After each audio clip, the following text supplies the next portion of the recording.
Guardian Radio, your station for up-to-the-minute news and intelligent, interactive, and engaging conversations. 96.9 FM. The views and opinions of the hosts and guests are their own and do not necessarily reflect the views of the management and staff of Guardian Radio.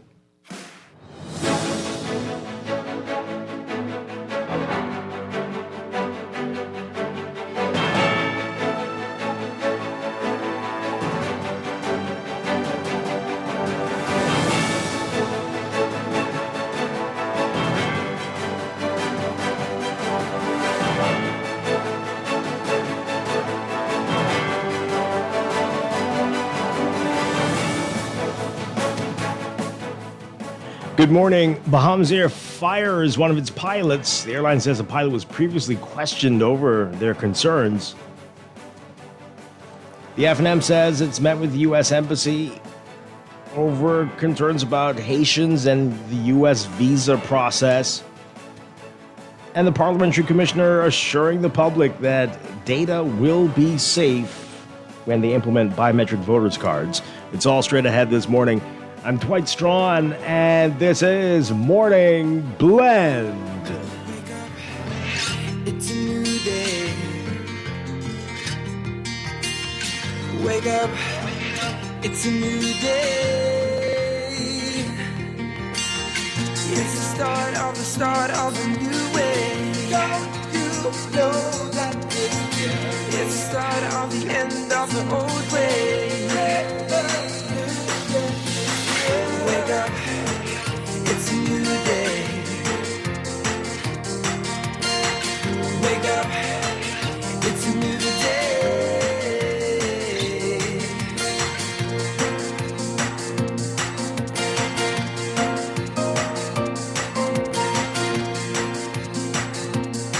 Good morning again, Bahamas. It is Tuesday, September 9th, 2025. This is Morning Blend on Guardian Radio 96.9. Again, I'm Dwight Strachan. In a moment, Duquesa Dean will be joining us. Also this morning, we're talking with J.A. Bahamas. Always a lot of exciting things going on with them. And later in business, we're getting a preview of the upcoming OWN Talks. That's all ahead on this Tuesday. But first, it's time for the overnight, the latest breaking news from while we're sleeping, and the top national and international headlines this morning.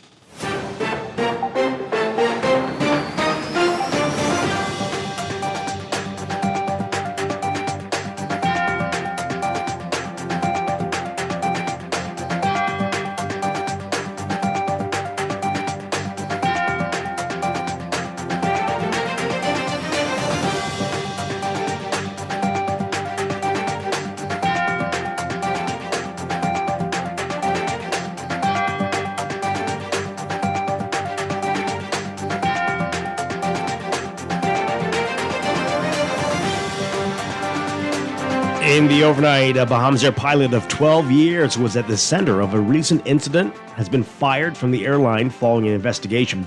That's according to Bahamas Air Managing Director Tracy Cooper. On Sunday, August 31st, an ATR aircraft departed from Nassau to Marsh Harbor, Abaco, with continuation to West Palm Beach, Florida.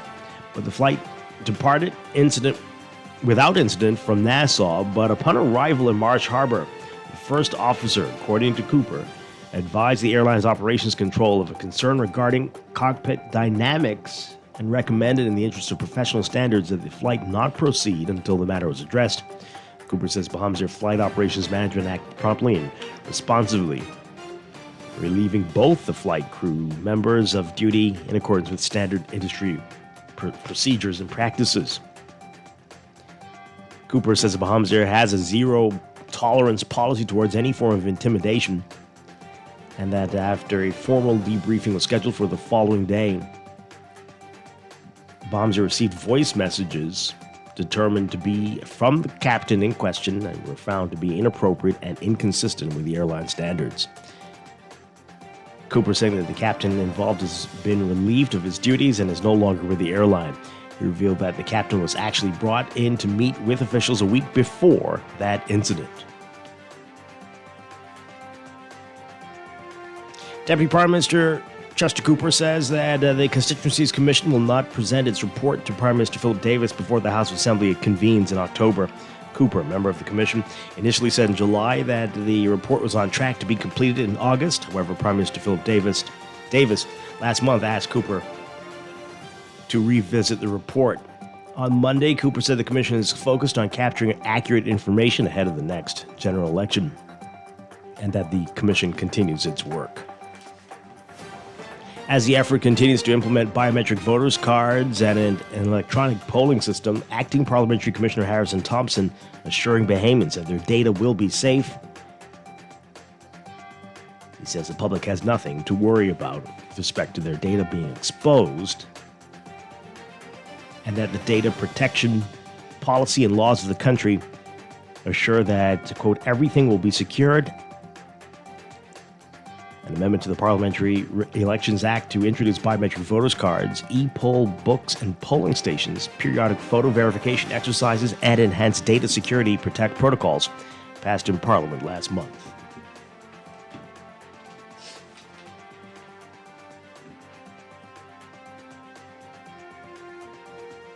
And over 80 delegates gathering in Nassau for the opening of the 47th Commonwealth Parliamentary Association Regional Conference. This was at Margaritaville Beach Resort. The theme, Deepening Regional Democracy and Building Independent Parliaments. The conference, which began yesterday, seeks to address governance, women in politics, and parliamentary democracy. It's been led by Speaker of the House Patricia DeVoe and Senate President Michelle Adderley.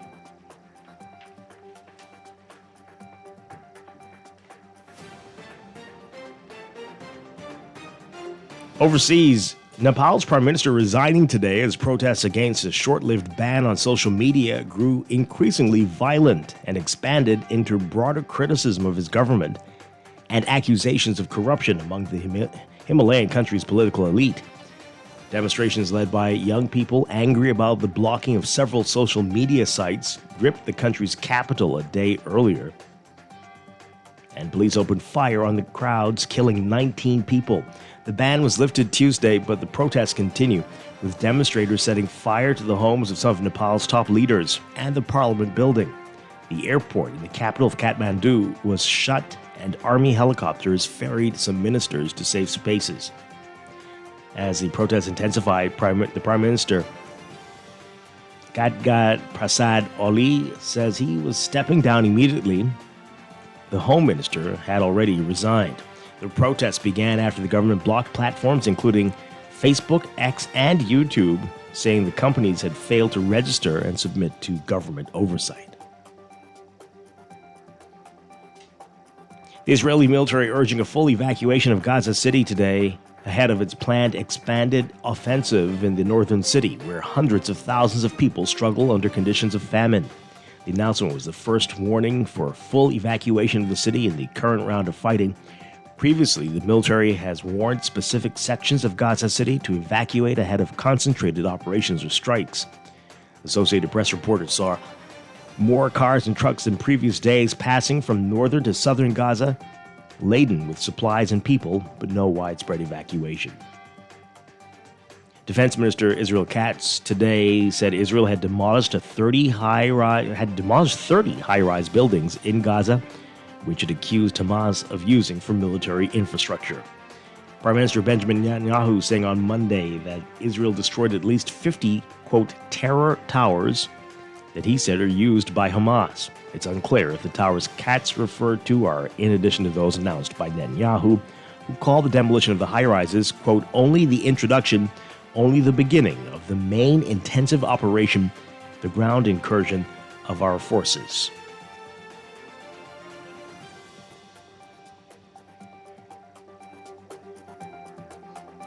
And an initial United Nations assessment of the impact of Afghanistan's recent deadly earthquake found 5,230 homes destroyed and 672 damaged in 49 villages. But the UN hasn't been able to get to the vast majority of the remote villages.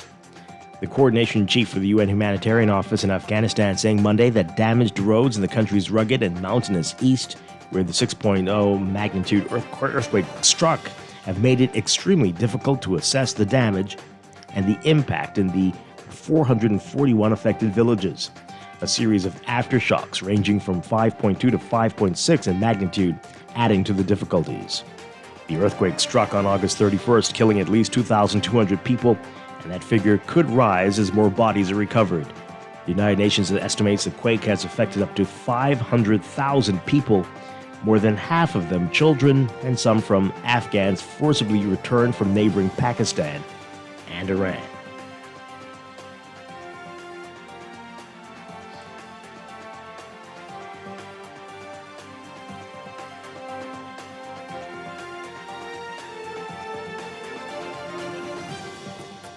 And the U.S. Coast Guard detects and detains scores of drug-running vessels in the Caribbean every year in its role as the world's drug police on the high seas. Now that anti-narcotics mission may look vastly different after U.S. military strike on a vessel off Venezuela, Trump administration officials asserting last week that gang members are smuggling drugs bound for the U.S. The Trump administration has indicated more military strikes on drug targets could be coming, saying it's seeking to wage war on Latin American cartels it accuses of flooding the U.S. with cocaine, fentanyl, and other drugs.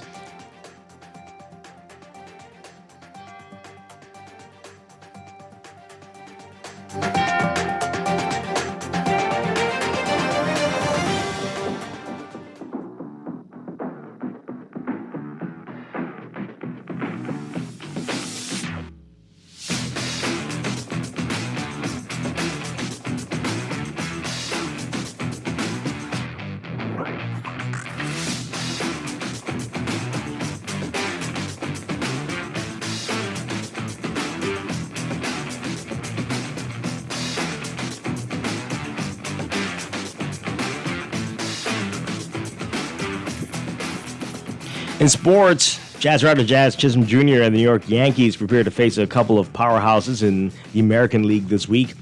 And the Bahamian professional baseball player finds himself on the verge of doing something that has only been done 72 times in the history of Major League Baseball, and just 3 times by the Yankees. The prestigious 30-30 club signifies the accomplishment of at least 30 home runs and 30 steals in the same season. Chisholm is just 3 steals and 2 home runs short of that lofty mark. Even more remarkable, Chisholm missed a month of the season with a high-grade right oblique strain and didn't steal a base for 40 games after coming back. The Yankees host the American League Central leading Detroit Tigers in a 3-game series at Yankee Stadium in the Bronx starting tonight, and then travel to Boston to face the Boston Red Sox in a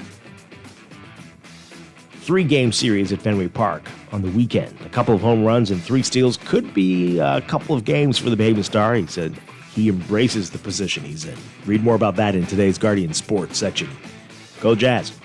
And Bahamian NBA player Kai Jones has spent a good chunk of his offseason giving back to the youth in the Bahamas. He took time out of his regular schedule to host the inaugural One-Up Basketball Cup tournament at the Kendall Isaacs Gym over the weekend. The 2-day affair centered on junior basketball players, giving them an opportunity to showcase their skills while gaining exposure to a wider international audience. Jones, who last played for the Dallas Mavericks, spoke about what it means to return home and give to young men who are in a position he was once in. You can read about that in today's Guardian Sports section. From the NFL, Monday Night Football action, J.J. McCarthy's long-awaited debut for the Minnesota Vikings was looking more like a nightmare at first. Even so, Coach Kevin O'Connell could sense things were going to change, and he told his quarterback at halftime, quote, "You are going to bring us back to win this game." And McCarthy did just that in the fourth quarter, throwing for 2 touchdowns and running for another. And the Minnesota Vikings rallied for a season-opening 27-24 win over the Chicago Bears. Chicago's Caleb Williams had his first career rushing touchdown and threw for a score in Ben Johnson's debut as the Bears coach. McCarthy delivering down the stretch after struggling through the first 3 quarters in his first meaningful game since Michigan beat Washington for the national championship at the end of the 2023 season. He sat out last year due to a knee injury, and the Vikings drafted him with the number 10 overall pick. Now Minnesota is counting on McCarthy. That's sports, and that's the overnight. Time for your first look at weather.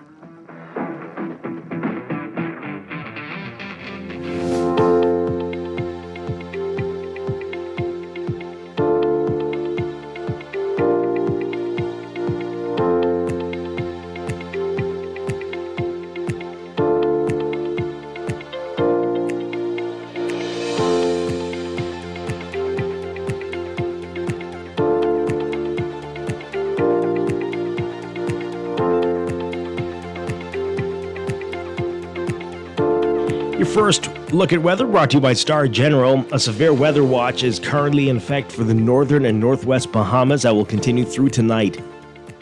We've got a moist and unstable air mass ahead of a stationary front across the Florida Peninsula, and that's going to keep the potential for heavy downpours and severe thunderstorms elevated across the northern and parts of the northwest Bahamas. Elsewhere, westward building ridging will increase low-level moisture and contribute to occasional shower and thunderstorm activity, as well as humid conditions across the rest of the country.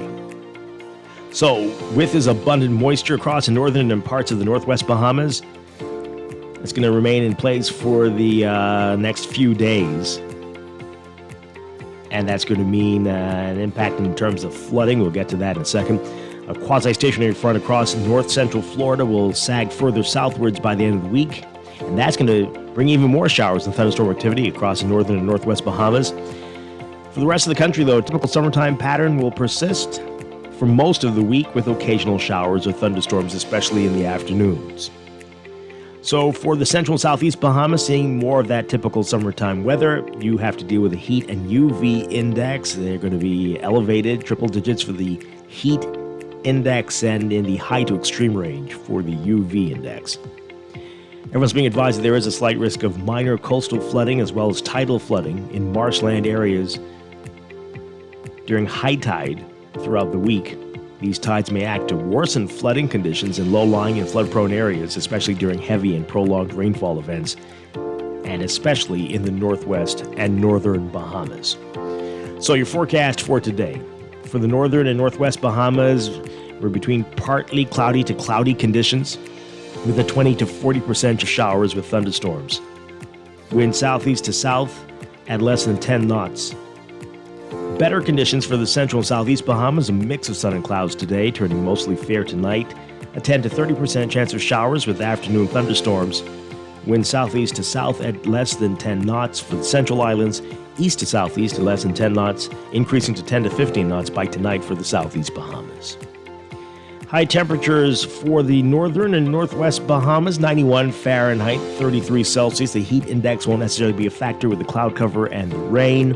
Overnight lows tonight getting down to about 81 Fahrenheit, 27 Celsius. Slightly different story for the central and southeast Bahamas. Highs around 93 Fahrenheit, 34 Celsius, but the heat index will make it feel like it's 106 Fahrenheit, 41 Celsius. Overnight lows tonight getting down to about 81 Fahrenheit, 27 Celsius. That's your first look at weather this morning. We'll have your extended outlook and a look at the tropics coming up in just a bit. This weather check brought to you by Star General Insurance Made Simple.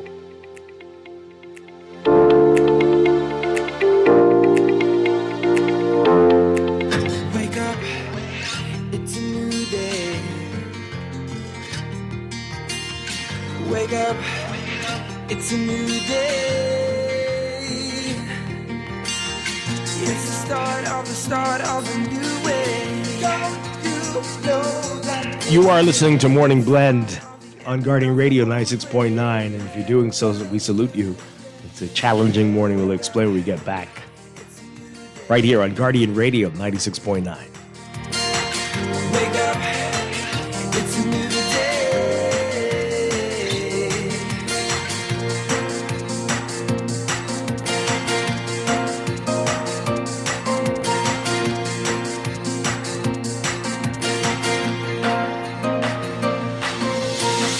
Wake up, it's a new day.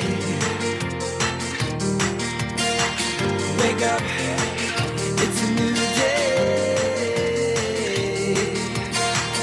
Wake up, wake up.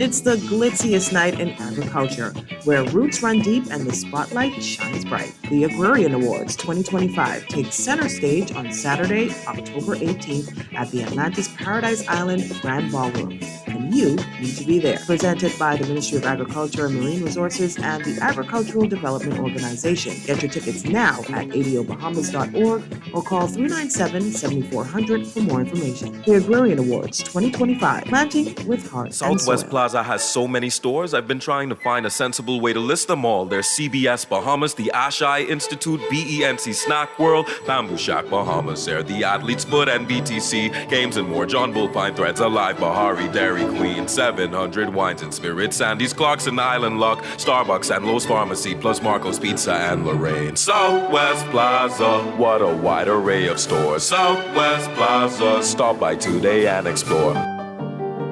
When it comes to hearts at Cleveland Clinic, you can't miss a beat. You seek the best care possible, work with the brightest minds, and leave no stone unturned to get to the heart of the matter. Because understanding is always the first step to overcoming. For every heart in the world, see how we're advancing the future of heart care at Cleveland Clinic today.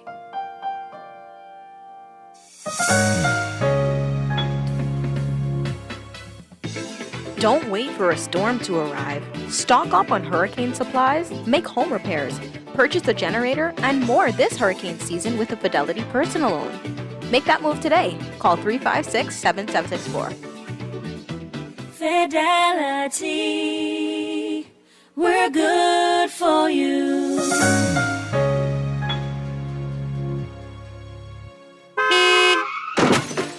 No one likes a fender bender. Oh, man. From a little scratch to a full mashup, NUA Insurance has got you covered with auto insurance tailored to fit your needs and budget. For affordable rates with free on-site accident assistance, visit us online or in branch and just ask us. NUA Insurance. Ask us because we've got you covered.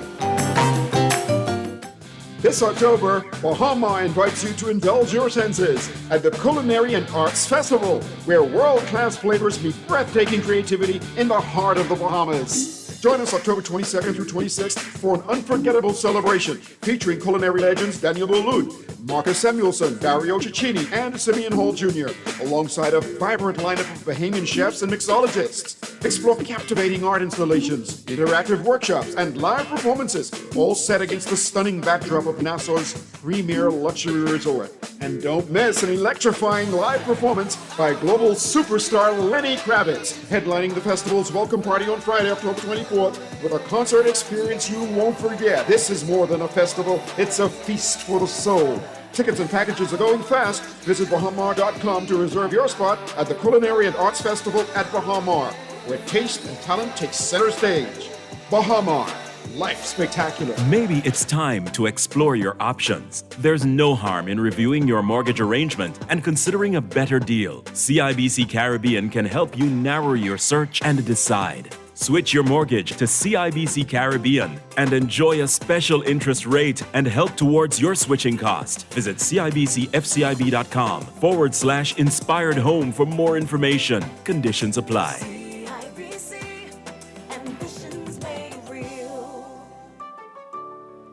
Wake up, it's a new day. Are you searching for something new?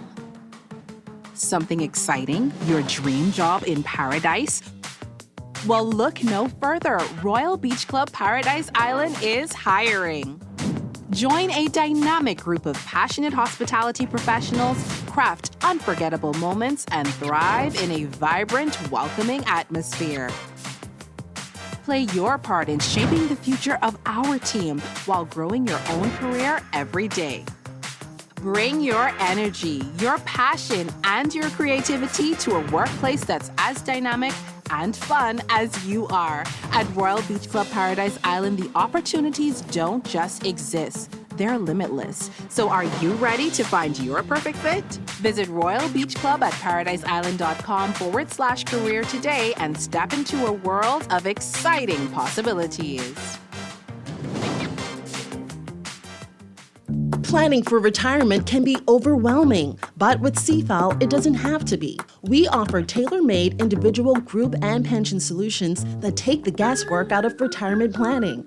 Whether it's for you or your company, don't leave your future to chance and let the trusted hands of CFAL's experts guide you toward peace of mind and financial stability. Low upfront costs and affordable monthly payments make it easy for you to build wealth so you can live well. Visit us at cfal.com to start on your path toward financial freedom. CFAL, growing wealth for future generations. It's time to upgrade the way you enjoy at-home entertainment. Alive Fiber is here. Enjoy all your favorite channels and streaming apps, all at lightning-fast internet speeds with affordable bundles, and it's only a click away. Visit www.alivefiber.com to sign up now. Stay connected, live your life. It's good to be alive.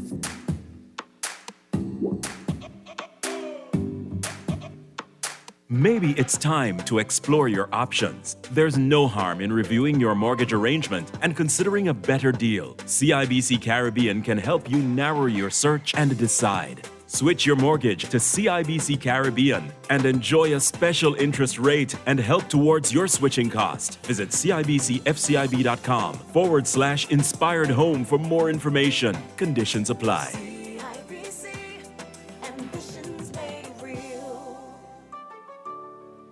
Wake up, it's a new day.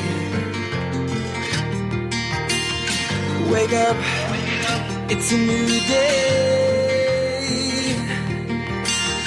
It's the start of a new way. Don't you know that it's the start of the end of the old way. Wake up, it's a new day. Wake up, it's a new day.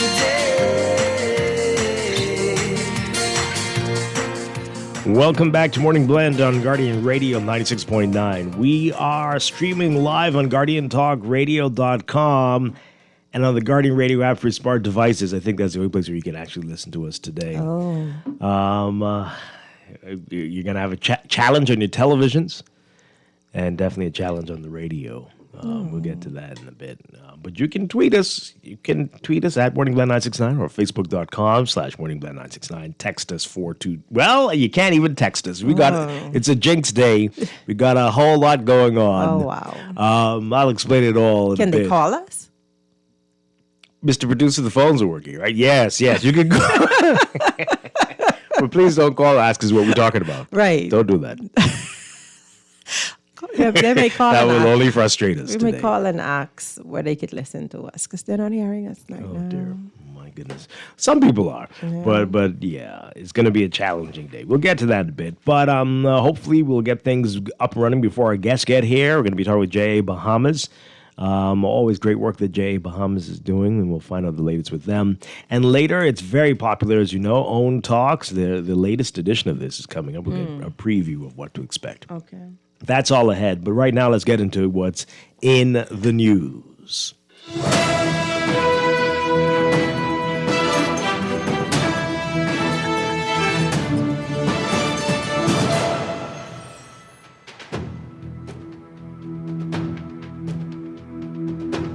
All right, so I guess we're part of the news. So this is a series of unfortunate events happening to us, and not just us. There's a lot of people, right? But let's start from the beginning. So yesterday, or the text line, we've how do you put it? Mislocated, but I've narrowed it down. I think I know where it is. Okay, it's making sense now. So we had some folks doing some work in the studio. I see. It's so beautiful. I think one of them accidentally. Yeah. So now, because we were thinking it was one of the hosts. Because we leave it in here, so that's very possible. Yeah, now that makes sense. Yeah. All right, so at least we know where we think it is. Mm-hmm. So if you text us asking, why can't I hear you? Well, we won't be able to answer you either. Can we Find My Phone on that? Is it possible to? Yeah, I'll Find My Phone. Is not very modern though. So that is a good idea if it were. But yeah, and so that was one. That was going to make it a challenging day all by itself. But then last night, the power, did you experience it? No. The power went off. There was a massive dip. No. Where I am out east, I was like, whoa, and everything started beeping, and I was like, oh God, I'm afraid. Let me make sure the phones are charged and everything.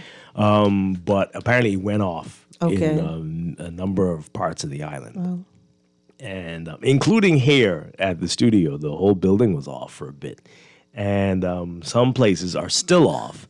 And we've narrowed From it last down. night? Well, they're not on now. Oh, and we've narrowed it down to an issue with our tower. And there are a number of stations off right now, actually, because of something going on up there. And some parts of the island, the traffic lights are blinking or off. So this is going to be an interesting day. In fact, if you are on the Prince Charles Drive, and those major intersections, be very careful. A lot of them are off or blinking. Yeah. And wow. So I don't know what type of day this is going to be, but if you don't need to go out, I'd recommend it you. Why didn't you call me and tell me remote in?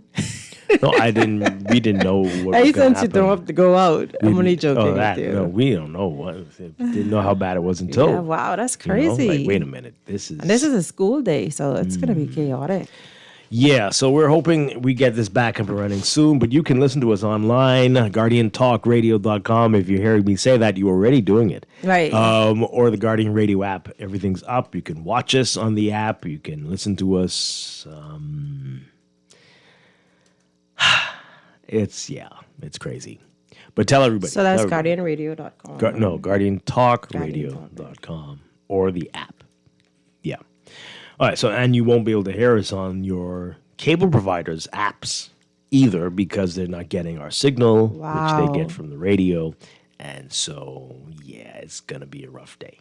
Well, let's just think positively. Everything will be up and running by 8 o'clock, and we'll be all good to go. Hopefully. But for those of you listening to us right now, thank you very much. Really appreciate you. All right, so there is a lot to talk about in the news. Bahamas Air. This is the big story of the day. The pilot, those recordings, everything, what was going on. Wow, we'll get to that in just a bit. The other thing we've been talking about for 2 days now is the U.S. announcing that they're going to be processing visas for Haitians here at the U.S. Embassy in Nassau. So lots of concern about it. The government issuing an interesting statement that didn't really make things clearer for what? And so we still have questions. Yesterday, the embassy, or late Sunday, sought to add some more clarity by telling you that, visas are suspended right now because Haiti's on a ban list with a few exceptions, and we went through the exceptions. And quite a few, but there won't be that. It won't be a mad influx of people who fit into those categories. But that's still not going to ease people's concerns, I'm sure. The opposition met with the embassy yesterday, and this is what they had to say. Take a listen to this report from our Vonnie Katut. Well, that's a problem too? Oh, boy. Okay. This one is internet now. What an interesting day. The whole ship. Oh wow. Is hit some rough seas. So now the internet's slow. We've got okay, we're buffering. Almost ready. Only one. One out of what? So should we come back to that one and go to the? Yeah. All right. So we'll come back to what the opposition is saying based on their meeting with the U.S. Embassy. It's up now. Here we go. Here we go. Bear with us on this wacky Tuesday morning. Quite frankly, he's often irresponsible in a. Vonnie Toot and the Haitian. No. Okay. So do we have the Bahamas Air story? No. Wow. What? Okay. Well, this is great. We've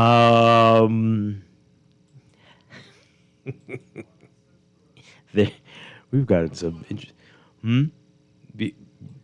This is amazing. Wow. Well, let's get to that one then. Fine. We'll come back. We'll come back to that. We talked about this yesterday as well. This is Leslie Miller, who had some very bizarre comments defending his friend, former Prime Minister Hubert Minnis, saying that he told the Tribune that the PLP, he's recommended the PLP not run anybody against him. For what reason? I have no idea. That's his friend. Well, that's the only reason. Yeah. Not because he was a former prime minister. They that's never been done before. Or the prime minister. No one does that. Not run against the former prime minister out of a sign of respect. That's crazy. Which is bizarre. But he also said that he didn't know why the FNM was running the, how did he put it, young little girl, who is 43-year-old Senator Michaela Barnett Ellis, a married woman with children. Mm-hmm. And, of course, that is outrageous. Many people coming out condemning it, women's groups, men, humans, because that's insane. Now, Michael Pintard is saying what he has to say about it. Take a listen. Quite frankly, he's often irresponsible in a number of comments that he makes, and this is yet another, another statement that is most irresponsible and disrespectful to women in general. He has a daughter that's doing a commendable job in the Parliament of the Bahamas. And again, it's disrespectful to all women who serve or seek to serve. You would have remembered some unfortunate remarks he made when he was a member of Parliament, again, relative to women, that was most distasteful then. And he has been a fierce defender of others who have been accused of similar actions. So I don't have a great deal of expectation that he would speak in a responsible manner, and I trust that others would not follow his example. All right, FNM leader Michael Pintard there on Leslie Miller. Let's get your quick comments on that. Again, you can't text us. You got to tweet us, Facebook us. Call us. Or call us, 323-6232, 325-4316, 325-4259, toll free, 242-300-5720. What do you make of that? His choice of words. Mm-hmm. He might have been saying she is, may not have enough experience, or I don't know what he's saying, but his choice of words is that little girl, or, whatever. I don't know. That's the only thing I can say. I can say maybe he was trying to refer to her experience and not necessarily her gender or age, and didn't know how to put the words together. Or, other people have already said, he usually makes these sorts of comments regarding women. So experience has nothing to do with anything. There are tons of people in this current parliament who are first-timers. What does that have to do with anything? It is who he is. He speaks his mind. Whatever comes is what he says. That's who he is. And again, shame on those who listen and pay attention. It's not. That's not the right attitude to take. It's not. It's demeaning to women. Period. And perhaps he can do some self-reflection and make some adjustments. It's too late for that now. Probably is. Old dogs. It probably is. Calls himself the but I think he just says whatever comes to his mind, he just says. That's what it is. Yeah, that's very dangerous. Yeah. He just says whatever. Every day I'm holding back. Every day I'm holding back. But he's a PLP, you don't want me to do what is he, FNM or PLP? He is a troublemaker. He's a PLP, right. And Hubert Minnis is an FNM. Yeah. So even such a statement is a smear against his party as well. You are a senior leader of your party, or you were at one time, and you pledge allegiance to that party. And so there should be one unity, one voice. Well, it should. There should be. You shouldn't come out here and say right to have your vote. Yeah, but you shouldn't be saying vote for the next party if you know your party is going to be running someone in the election, and your party wants to get back in government. How do you promote voting or getting that next party candidate in because that's your friend? It's very strange. Right. It is strange. Where's your allegiance to your party? Well, anyway.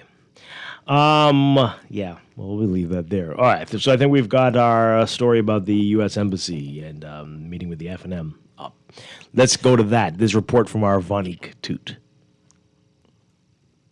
Opposition leader Michael Pintard says he and his team met with U.S. Chargé d'Affaires Kim Furnish this morning to discuss a controversial announcement that immigrant visa applications from Haitian nationals will now be processed at the U.S. Embassy in Nassau. We asked the Chargé d'Affaires for a meeting. We would have had a meeting with them this morning. And again, we're satisfied that they certainly understand the concerns that Bahamians have expressed. They have indicated that, again, traditionally, persons from Haiti have come to the Bahamas in the past to apply to go into the U.S., and they do not expect that there would be a substantial difference. That is their view, but we expect the Prime Minister, who is responsible to Bahamians, for him to speak to the issues and what exactly they're doing. In response to the U.S. announcement, the Office of the Prime Minister stated last week that because current U.S. policy fully restricts entry to their country by Haitian nationals, the Bahamian government will not grant entry to individuals solely seeking to apply for a U.S. visa. However, Pintard criticized the government's statement, saying it failed to address how the government will manage the operational impact of being designated a processing post. Is this a system, for example, what is being recommended by the U.S., is this a system that has already been in place? According to the Chargé d'Affaires, they have announced nothing new. In other words, persons were already coming to the Bahamas in order to apply for visas. So the first thing is to confirm whether or not that is the case. Do we expect, given the fact that there is an American embassy in Cuba, there is one in the Dominican Republic, do we expect an upsurge, or this will be business as usual, and all that has happened is that there has been a major announcement that has created heightened fears because the government has failed to address the issue earlier. He also called on the government to act swiftly to implement a system that monitors and tracks visitors to ensure they exit the country when required. We believe that the government ought to move haste to put in place biometrics so that we are able to track every single person who comes into the country and have it indicate to us the point at which they should be leaving. So if you're on a work permit, if you're on a tourist visa, we can use technology to, again, alert authorities when somebody has hit the mark where they should have exited the country, and if there wasn't an extension granted, where are they and what are they doing? So what we're looking for is a plan, an overall plan where the government is able, again, to address the fears we have. The other thing the government ought to consider doing, and we've said it before, if you have unchecked entry in our mind and you don't know if people are in fact leaving, is it time for us to consider suspending flights to Haiti until we can get a handle on what is going on? If the argument from the government and from certain segments of the business community is no, then be clear with the public on the figures. Reporting for the Guardian News Network, I'm Vonnie Tude. Okay, let's get your reaction to that. 323-6232, 325-4316, 325-4259. Call us toll free, 242-300-5720. Tweet us, Facebook us, text us, 422-4796. Okay.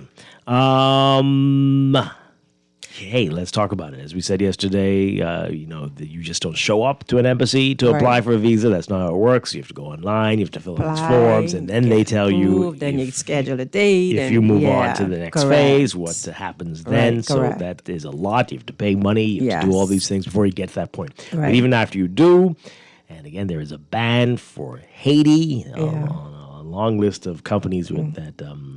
There's banned travel from those countries to into the U.S. yeah. With a few exceptions. We went through that list yesterday. People who are traveling, I'm just going to call off a few people traveling for sports. If you're going to be representing Haiti in the Olympics or something. Right. If you are the child of a U.S. citizen, things like that. So it's not a long list. This will apply to not as many people as some might think. Knowing what Pintard says the Chargé told him in the meeting, and that people can tell you they've had to apply through other countries before for visas for different places. It's not uncommon in the diplomacy, international travel world. All right. What say you now on this? Well, if there is a current ban, then there should be few applications for access to the U.S. for visas, because you have to fit one of those categories that you spoke about, right? So it shouldn't be an influx of people coming in to apply for visas or coming in for their visa appointments, because you need to apply before you get here. You can't get here and then apply. You need to apply before you get here. We should apply before you get here. And I agree with Pintad in that there needs to be a mechanism that we can implement that gives an alert to when someone, it doesn't matter where they're from, has overstayed their visit to the Bahamas. And we need to not only have numbers so we know how many people, but be able to reach and contact them so that we can either offer or prompt extensions or let them know they got to go. There has to be a system. I don't know if there's a current system now that says, hey, DeQuesta overstayed. She was due to leave August 30th. And here we are at September 9th, and we've had no contact. So let's see if we could find out. Will we be able to find out? It's a different question. Ankle bracelets? No, I don't know. No ankle bracelets. Let's hear from the callers. Good morning, caller. You are on the air live. Good morning to you and DeQuesta. Good morning. Good morning. Well, you know, I have been watching governments around the world for quite some time, and it appears to me that most of the governments are thriving on chaos. When there's a situation that appears and it occurs that has the people in a quagmire, have their mind all wrapped up now, what we can do next, it sort of replaces the ideal situation where government should be proactive and being able to address things before it happens.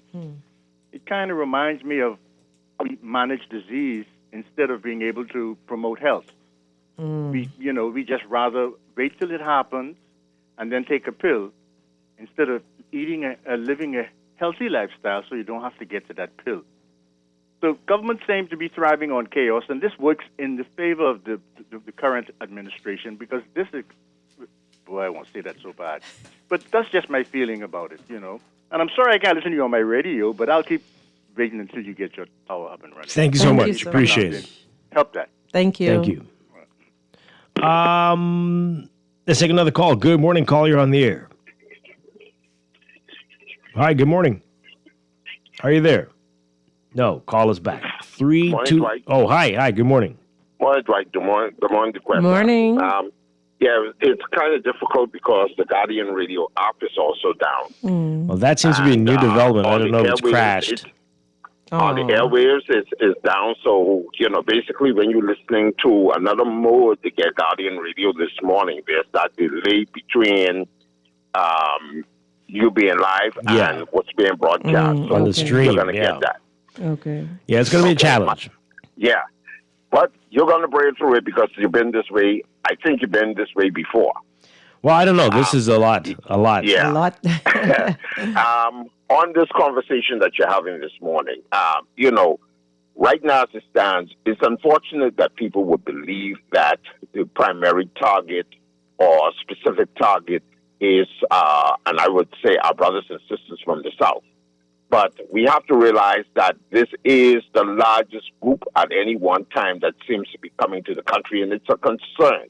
You know, many people are trying to dismiss Bahamians for having the fears and the concerns of what's going on in the country. I mean, right now we still haven't learned whether these are tourism. These are persons coming on tourism visas, whether they're coming on work permits, whether they're coming for any other means. And then when they come, what is the exit strategy for a whole lot of these persons? As a lot of persons would have already admitted to you, that all they see on the streets today are new faces.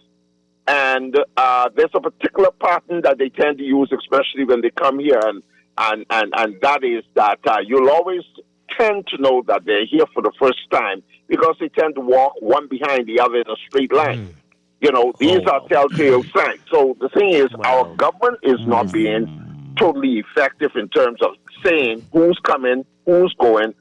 If they come, are they leaving in the designated times that they're supposed to come?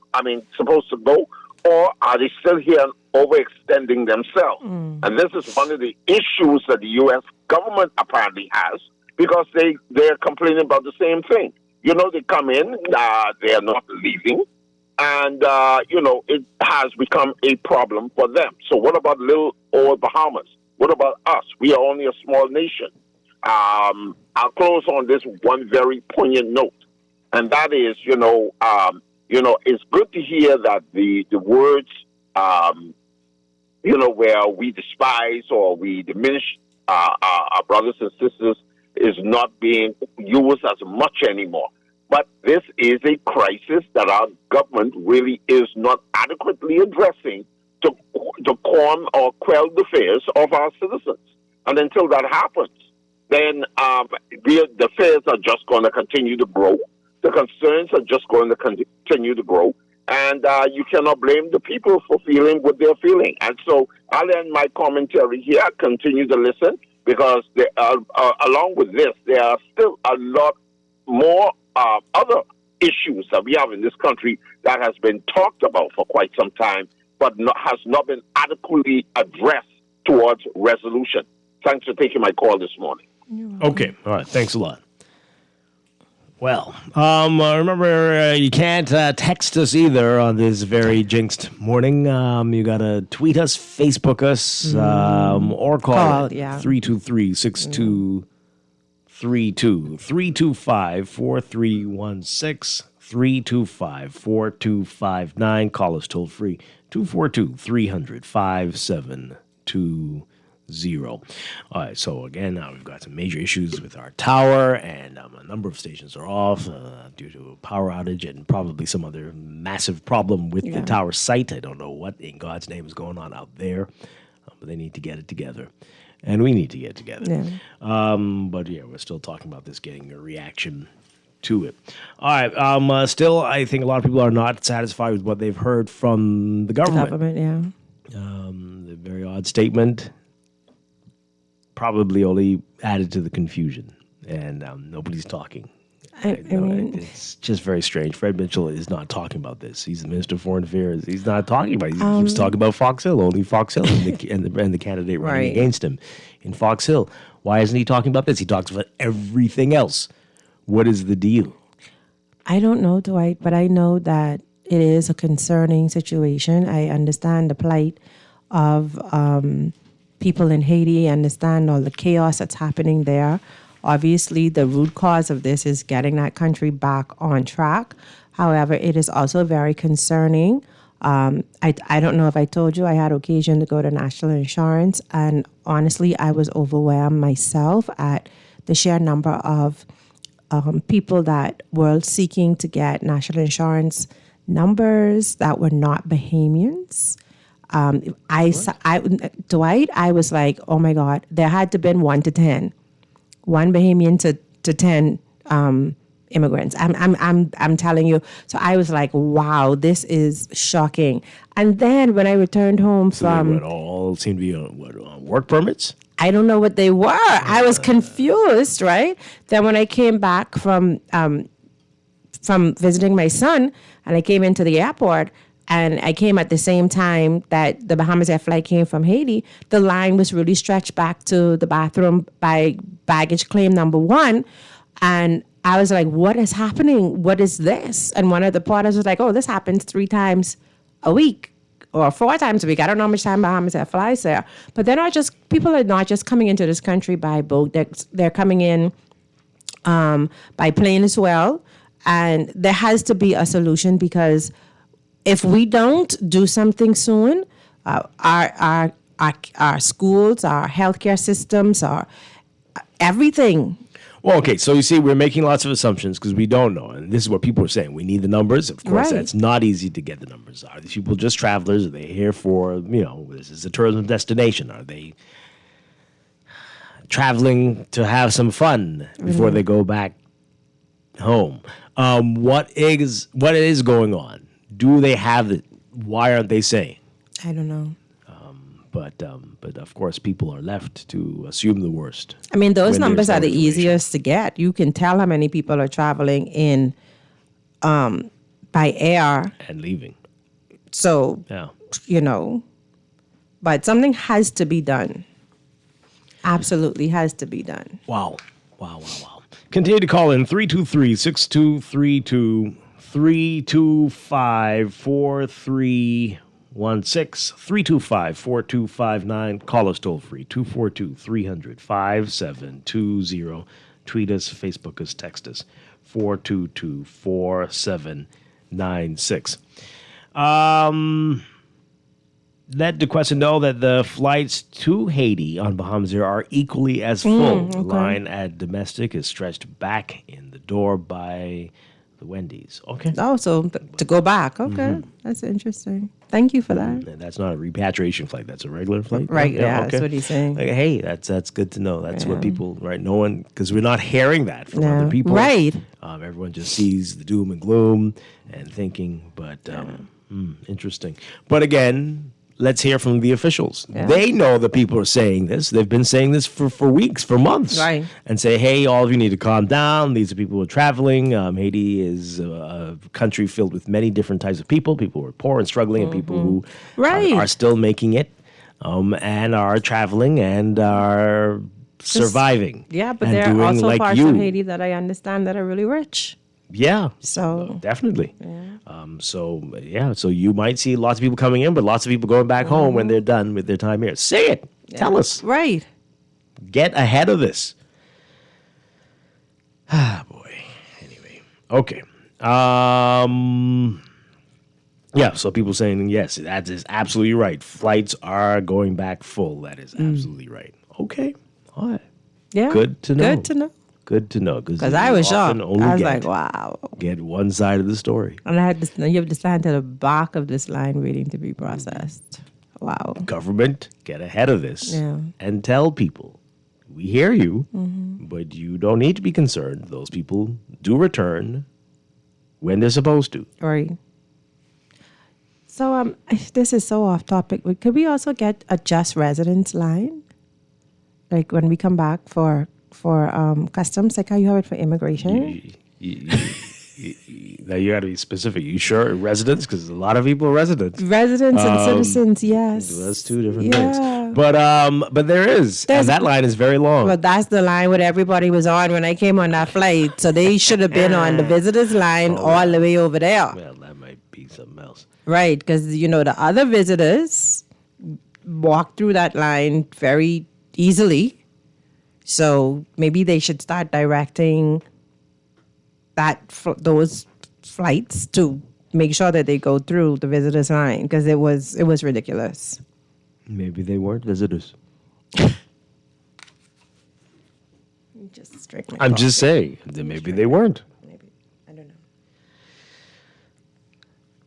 Okay, so let's get to, since we're talking about flying in the airports, let's get to Bahamas Air. We've got that. No, still. No, man. Man, what is happening today? Oh, boy. Well, this is quite a day. Well, again, we salute all of you who are listening to us on the website. Apparently now even the app has crashed. We'll take it to mean so many are trying to get on the app that it caused it to crash. But you can listen to us on Guardian Talk Radio, as you are doing. GuardianTalkRadio.com. All right, so Bahamas Air, the big story, that pilot involved in the controversy. We've been hearing all kinds of stories about, was it a physical fight, just an argument? Fight, just what in God's name was going on? And what was the reason behind behavior. It? Definitely that was the one thing that we know for sure was the deal. And so the pilot has been fired. Take a listen to this report again from our Vonique Toot. Bahamas Air has fired one of its captains of 12 years following a review of inappropriate voice recordings which were made public. Managing Director of the airline, Tracy Cooper, says the recordings, which raised concerns about conduct in the cockpit, surfaced following an incident upon the arrival of a Bahamas Air flight from Nassau to Marsh Harbor on Sunday, August 31st. The flight departed Nassau without an issue.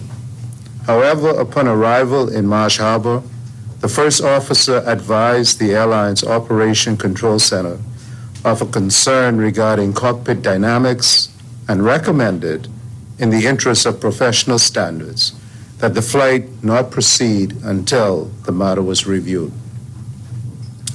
Bahamas Air Flight Operations Management acted promptly and responsibly, relieving both flight crew members of duty in accordance with standard industry practices.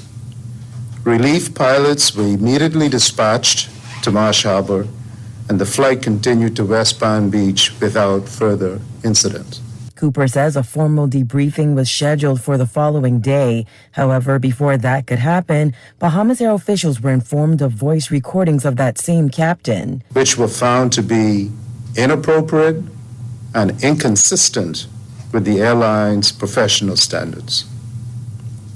Bahamas Air maintains a zero-tolerance policy towards any form of an intimidation or unprofessional conduct. While no safety issues were reported during the flight, the airline reviews this matter with the utmost seriousness. The captain involved has since been relieved of his duties, and he is no longer employed with the airline. Cooper was asked about the allegations made in those voice notes, including cell phone use, vaping, and moving about the cabin. You would notice in his voicemail he was also indicating that he allowed that to happen. It is a matter that we were addressing with him, that he shouldn't allow those things to happen, because that's not our normal protocols.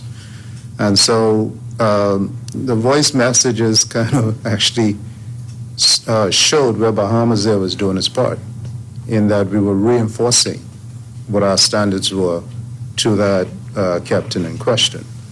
Again, I would just like to say that we were a little disappointed that he did not take it in the way that we intended it to be. He also revealed that days before the incident, that captain was brought in for a discussion. Because we had some concerns as to his level of management of the airplane. He was, at that time, advised and told what needed to be done, he needed to do to change his ways. And rather than take our advisement to him, he responded in the way that he did. Evidently, we do have a monitoring system. This is not something that happens in our cockpit too often. I wouldn't say, we're all human. So when we see something that is not up to our standards, it is being addressed. And in this instance, he was just reacting, we would say, not positively to our positive influence that we were trying to place on him. Reporting for the Guardian News Network, I'm Vonik Toot. Okay, wow, let's get your reaction to that. I heard some of the voice notes, a bit of it, was a lot. And definitely not the type of behavior that you'd expect of a pilot. Doesn't even sound like a pilot, to tell you the truth. Not that they all sound alike, although they kind of do. But it's just strange. Wow. And definitely an environment of intimidation and just not what you'd... I don't think many of us could work in conditions where what we were hearing in the voice notes is going on. Let's get your reaction to it, though. Was the right thing done here? If you're creating a hostile work environment, you've got to remove the toxic element, right? You should. You should remove the toxic element. And there are people's lives in your hands. Absolutely. Mistakes are easy to happen when people are emotional or upset or, so... Wow. 323-6232. 325-4316. 325-4259. 242-300-5720. Caller, good morning. You're live on the air. Are you there? Call us back. 323-6232. 325-4316. 325-4259. Yeah, so they're saying that the pilot was previously questioned. Right, that's concerns. right. So maybe it's just like, right. And that, I mean, the reality is when we see things like that escalating in our employees or especially in our leadership team, they should be nipped very quickly. Mm-hmm. So I commend Bahamas Air for making the decision because that work environment is crucial. Yeah. So you might have heard that in the report that we said Tracy Cooper saying that on the 25th of August, a week before this incident, the captain was brought in because we had concerns as to his level of management on the airplane. He was at that time advised and told what needed to be done, what he needed to do to change his ways. And rather than take our advisement, he responded in the way that he did. Oh. Well, perhaps a person that just cannot handle that type of feedback. But we have to be open to the feedback so that we know how we need to improve. And then when we don't really agree with how a company... But that was it. That was what the messages were, like scolding the people who might have tattled on him. You need to go because obviously you're misaligned. And that's what employees also need to do, though, Dwight. Yeah, misaligned. If you are not happy working at an organization, you're not shackled there. You have the right to make a decision to say, this isn't making me happy. I don't want to be here. I'm going to go. And if you're going to choose to stay there because you need that salary, then it's important that you show up in excellence until you find your next opportunity. That's your choice. Yeah. Let's take this call. Good morning, caller. You're on the air. Caller, good morning. Are you there? You hang up really quickly, caller. You're very impatient. 323-6232. 325-4316.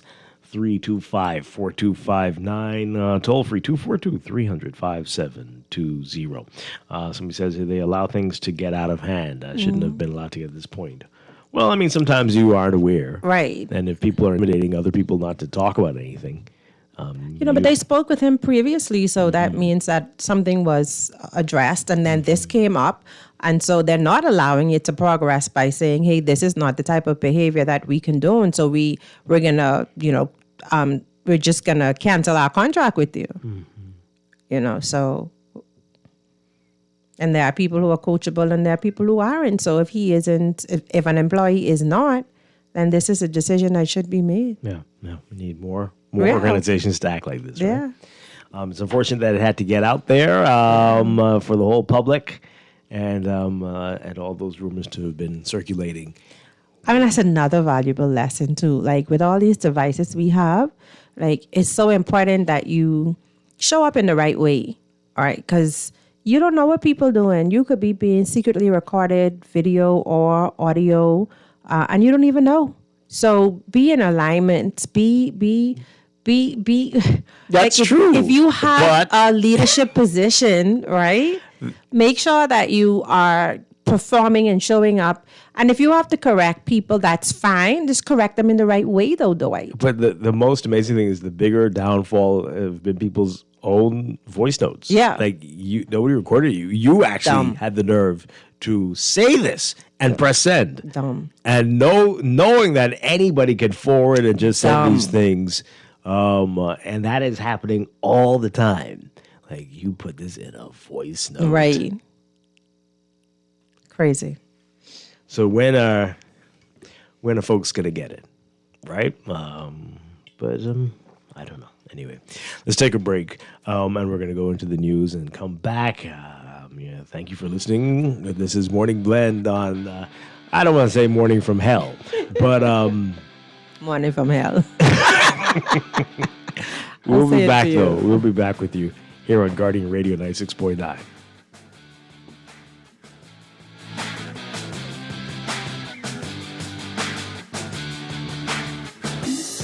I wish that I could fly into the sky so very high, just like a dragonfly. I fly above the trees, over the seas, in all degrees, to anywhere I please. Oh, I want to get away. I want to fly away. Yeah, yeah,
This is Guardian Radio 96.9 FM, streaming on GuardianTalkRadio.com and the Guardian Radio app, Nassau, Bahamas.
Welcome back to Morning Blend here on Guardian Radio 96.9. We are streaming on GuardianTalkRadio.com and on the Guardian Radio app for smart devices. Also on your televisions on Cable Bahamas, Channel 969, and BTC Flow, Channel 612. You can tweet us at MorningBlend969 or Facebook.com/MorningBlend969. Text us 422-4796. Standard text rates apply.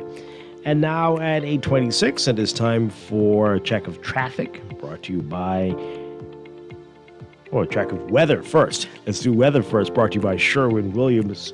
And here's what's going on. We've got a severe weather watch in effect again for the northwest and northern Bahamas today through tonight. We've got a moist and unstable air mass ahead of a stationary front across the Florida Peninsula. It's going to keep potential for heavy downpours and severe thunderstorms elevated across these areas, the northern and portions of the northwest Bahamas. Elsewhere, westward building ridging will increase low-level moisture and contribute to occasional shower and thunderstorm activity, as well as humid conditions for the rest of the country. So this abundant moisture across the northern and northwest Bahamas will remain in place for most of the week. And a quasi-stationary front across north-central Florida will sag further southward by the end of the week, and that's going to bring even more showers and thunderstorms across the northern and northwest Bahamas. Elsewhere, a typical summertime pattern will continue throughout the majority of the week, with occasional showers or thunderstorms mainly in the afternoon. So for the central southeast Bahamas that won't be seeing as much of the rain that we're going to be seeing in the northern and northwest Bahamas, look for the heat index and the UV index to be factors today. And tidal flooding is possible. There's a slight risk of minor coastal flooding and tidal flooding in marshland areas during high tide for the rest of the week. And the tides may act to worsen flooding conditions in low-lying and flood-prone areas during heavy and prolonged rainfall events, especially in the northern and northwest Bahamas. For today, for the northern and northwest Bahamas, look for partly cloudy to cloudy conditions with a 20 to 40% chance of showers with isolated thunderstorms. High temperatures around 91 Fahrenheit, 33 Celsius. Overnight lows tonight getting down to about 81 Fahrenheit, 27 Celsius.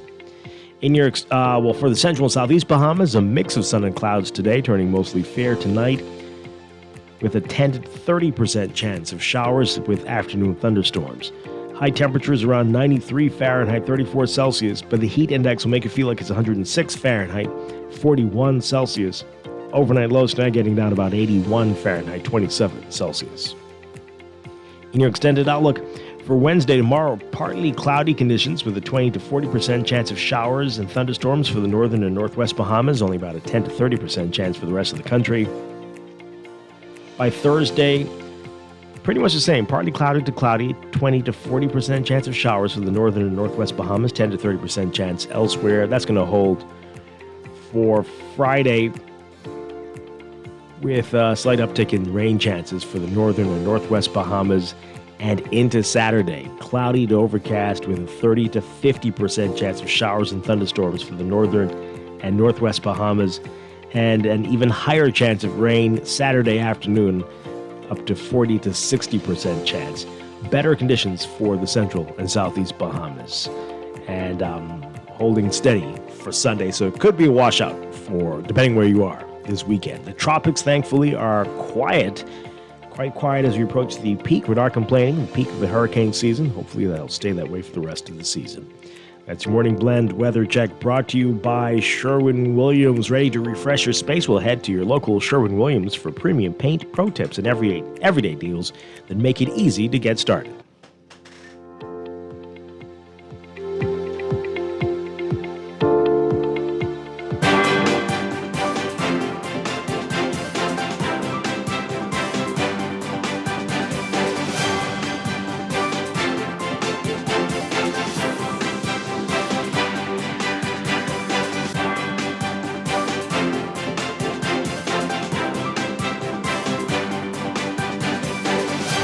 And time for a check of traffic, brought to you by RBC. With RBC, your ideas happen here. In your real-time traffic this morning, we've got a number of hot spots to tell you about. As usual, well, it's not looking as bad as it normally does. Milo Butler Highway, perhaps traffic assistance there for you, but you won't see that long line until you get closer to, well, north of. Well, near to Harold Pond and straight up to Tawny Williams Darling Highway for you this morning, but we're seeing the issues at all other points reaching that roundabout. So you're going to see that on Harold Road eastbound, and southbound on New Providence Highway, westbound on Tawny Williams Darling Highway. It's going to be challenging for you in that area. And that extends all the way up to the 6-legged roundabout. Heavy traffic northbound from Sports Center Road straight through to the roundabout, eastbound on John F. Kennedy Drive, southbound on New Providence Highway.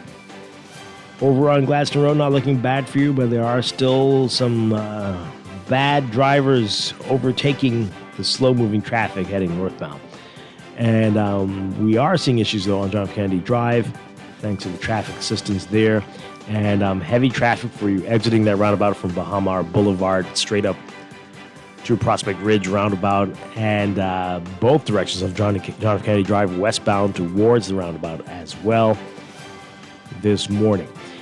Other hotspots for you, West Bay Street near Saunders Beach. Slow-moving traffic as you approach that roundabout with the Providence Highway heading eastbound. And that's going to continue for you. Slow-moving to Arawaki. A bit of congestion as you get closer to Nassau Street into downtown. And then there's Prince Charles Drive at the major intersections. Heavy traffic for you at Fox Hill Road and Beatrice Avenue. And then once again to Robinson near Old Trail. Both directions on Robinson, just east of Marathon Road. And Village Road, Soldier Road, northbound and southbound, some slow-moving traffic there. Bit of congestion for you on Eastern Road near Johnson Road. That's what we're seeing right now, your real-time traffic and your Morning Blend traffic alert, brought to you by NUA Insurance Agents and Brokers. Whether you're on the road or planning your next move, they've got you covered. Visit nuainsurance.com for an instant motor quote or stop by your nearest branch today.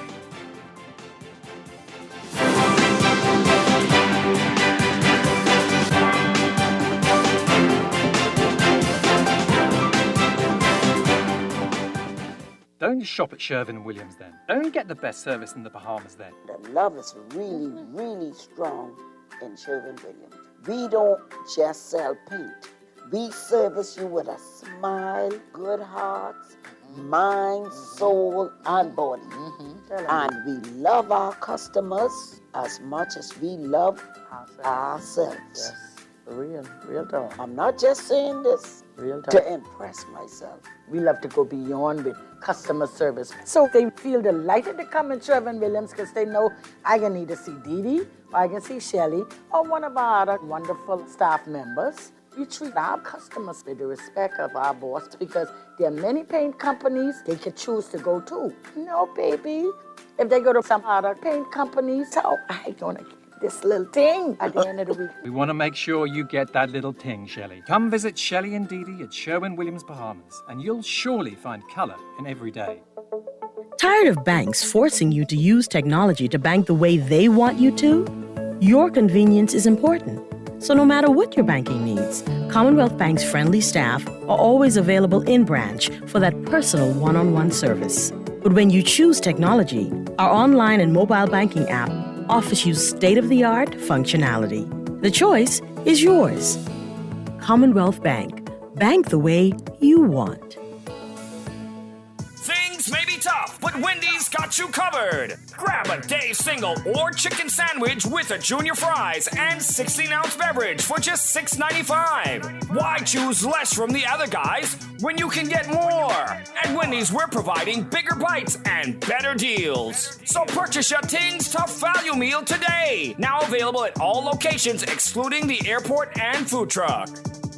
Do you know who's giving you $1,500 cash back? None other than Chevrolet. Test drive the classy LTZ-trimmed Colorado truck, or the sporty Trax RS, or the family-friendly Captiva SUV. Or how about the fuel-efficient Groove? Whatever your choice, you will be riding safe with a 3-year bumper-to-bumper warranty from a dealer that's been around for over 85 years. Get down to Nassau Motor Company on Shirley Street and select a model that gives you $1,500 cash back. Chevrolet.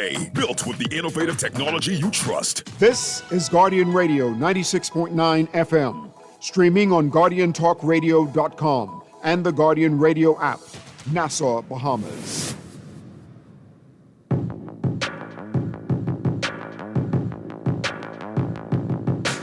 People dream high in the quiet of the night. You know that I caught it.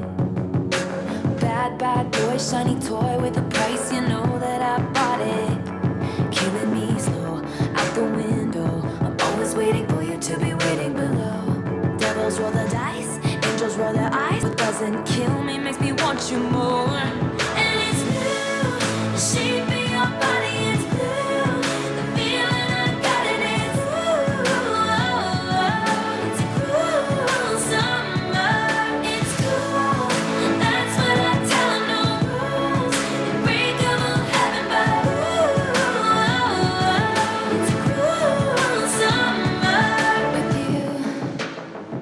Hey, it's proving to be a cruel summer day for us here. We're having a trifecta, maybe even here of we don't know. bad luck. All right, so this is mainly power related. Why we're having issues on 96.9 FM, and so that is affecting what's happening at our tower, and that's creating issues with you hearing us on the radio. We're still on our website, so you can listen to us, GuardianTalkRadio.com. You can listen to the video stream, watch us on the video stream, and listen to the audio stream there. But we're also having a problem with our app today. Yeah. I'm not sure what's going on there. We're trying to sort that out. That just started after I told everybody that's be one of the few ways that you can listen to us. So maybe it's crashed because everyone's trying to listen to it. I don't know. But we're sorting that out. And then we've misplaced our text line. So this is just what next, right? The only thing left is for my pen not to work. Oh, this is a day that proves how resilient. Yeah. Yeah, this is a day about resilience and fortitude and pushing through and using what's available. Hey. Because you could have said, hey, we're not going to do a show today. So this is a day. Play a show from last week. They wouldn't know the difference. So, yeah. The same issues. Right. Play a show from last year. They wouldn't know the difference. From 5 years ago. Right. Same issues. Right. Same. Right. 10. But here we are, and we thank you, those of you who are listening to us. There are a few apps where you can still listen, and definitely on our website, GuardianTalkRadio.com. But we're hoping that this is all going to get sorted out. Yes. But we're seeing people online saying that they haven't had power since 1 o'clock in the morning. Oh. One of our team members here said they were trying to get to the gym. The gym was out. The power was off there. It was not too far from where our tower is, actually. So maybe it's something in that area. And there are quite a few lights this morning, traffic lights that were blinking or off. So I don't know what's going on. And so hopefully this... The weather is when I came in. When I came in here, it was just starting to rain. I don't know if it's raining now. So I don't know if it is raining outdoors, but it was heavy overcast. Yeah. So if there is a problem outside, that may be a challenge as well. Getting that corrected. Yeah. So, yeah. So fingers crossed that everything will miraculously fix itself. Reset. This is a reset. We need a big reset today for this. My daddy, damn me, I should stop laughing. when I'm on the radio. Oh boy, well, tell things to stop being funny. I Right. guess. But yeah, this would be a great day to be in bed if you could be. Yeah. And not have to go anywhere. All right, so coming up in a few minutes, we're going to be talking with J.A. Bahamas. Always great stuff with them. Looking forward to that. And later we'll get a preview of the upcoming Own Talks. Their latest, so we're going to get to that in a bit. What's happening now? The phones now? Really? Yep. No way. Yep, you can see them all No. dancing. Okay. What's going on? What is today's date? It's the It's the 9th. 9th. It's not even the 13th. Like the 13th is No, mine. 13 is a lucky number now. Oh. We speak it into existence. Okay. So 9/9/25. I don't know what's happened. But anyway, thank you for all of you who are with us. I would say to call it, but hey, 323-6232. Only Twitter. 32 Let me ax up. and 325-4316. 325-4259. Call us toll free. 242-300-5720. Okay, producer, I think we've got the phone going there. Let's take this call. Caller, good morning. You're live with us on the air. Are you there? Are you there? You can't hear me? Yeah, we can hear you now. Yeah. Okay, good morning. Hi. That's a Quessa? Yes, it is. Duquesa, yes. Duquesa. Duquessa, D-Quessa, G. I like Quessa too. I just called you, Dwight, to tell you, it just come on the TV just now. Oh, really? Yeah, I don't know if anyone else tell you. I didn't know I was going to be the one to tell you that. Okay. Dwight, I said yesterday, man, I try to be manly and stay within the rules. I said, Dwight just yanked me over the yesterday. I said, I know what I did. I shouldn't have tell him, but let Miller be no right honorable. But everybody don't agree with that. So I try to be in your good book, you know. Oh, yeah. Thank you so You're much. a teacher, so I don't do nothing for you to have to punish me or nothing like that. So I just want you to know I respect you. Yeah, back on the TV. I was trying to get you from early this morning. Okay. From after 5 or something. It's live on the TV. Oh, I hear it now. It's right there. It's Okay, just a so little delay. that So I more guess than likely people means see the we're... text and stuff now, too. We Well, no, read not the too, text. because they know everything you want to say with your boat. Okay. Thank you very Have a much. good week, Dwight. I appreciate it. All right, so there we go. See, it's coming together, Duquesa. Yeah. We're back on the radio, 96.9. Welcome. We've been on all morning. You didn't hear us, but welcome back, everybody. Power Hopefully power other issues. things start to come online. So that's good. Radio, back on the TV. Yeah. We just need our app now. And to get our phone back. The other phone. We got this phone up. And what a day. Text line. What a Yeah. day. Yeah. So, we're just waiting to get our text line back. Yeah. So, you can tweet us. People used to tweet us a lot back before we had the text line. X us. No, I don't say that. I'll never say that. I'll never say that. Does that sound like something do you want to be X'd? No, I don't want to be X'd. No. Tweet us and Facebook us. And yeah. All right, so we were talking about Bahamas Air and the situation there. I don't think anybody's going to have any complaints here. You don't want to be that person to say, certainly don't sound like somebody who should be a captain. But right, that sounds. But you could say judgmental and is it judgmental? Weird. Though? No, I mean, is there a way somebody should sound? Yes. When you are in a professional role, You don't in sound a like a leadership doctor. role. Right. So, yeah. Okay. I think so. Yes. But people wear, like, when you take off your pilot's hat, maybe you Ghetto? You sound. You said it. Another But it's, valuable lesson. just strange. Whenever you take off your church hat, your work hat, your whatever hat, you still you. So just be you 100% Just be you, of right? the time, From the right? From the beginning. From the beginning, just Yeah. be you 100% of the Because time. I can't imagine you talk like that while trying to reassure 100, 200 people on the plane. Right. That you're. That they're don't mind the safe. turbulence. Right. We'll be okay. You put on that voice, right? Anyway. Well, I don't know. I feel a little judgmental saying that. I don't think But it's he judgmental. certainly doesn't sound like a pilot. Wow. Anyway, so hey, that's that. All right, so we're going to take a break. As we said, JA, we're going to talk with Own Talks, and then there's a story in the paper I'm going to get to a little bit later in the show. Very interesting. We could do a whole show on this one. There's a whole lot more Morning Blend to get to on this Tuesday morning. It's looking better. I don't care how it looks outside. The clouds are moving away, and the sun is coming up here on Guardian studio. Radio 96.9. Stay with us, folks.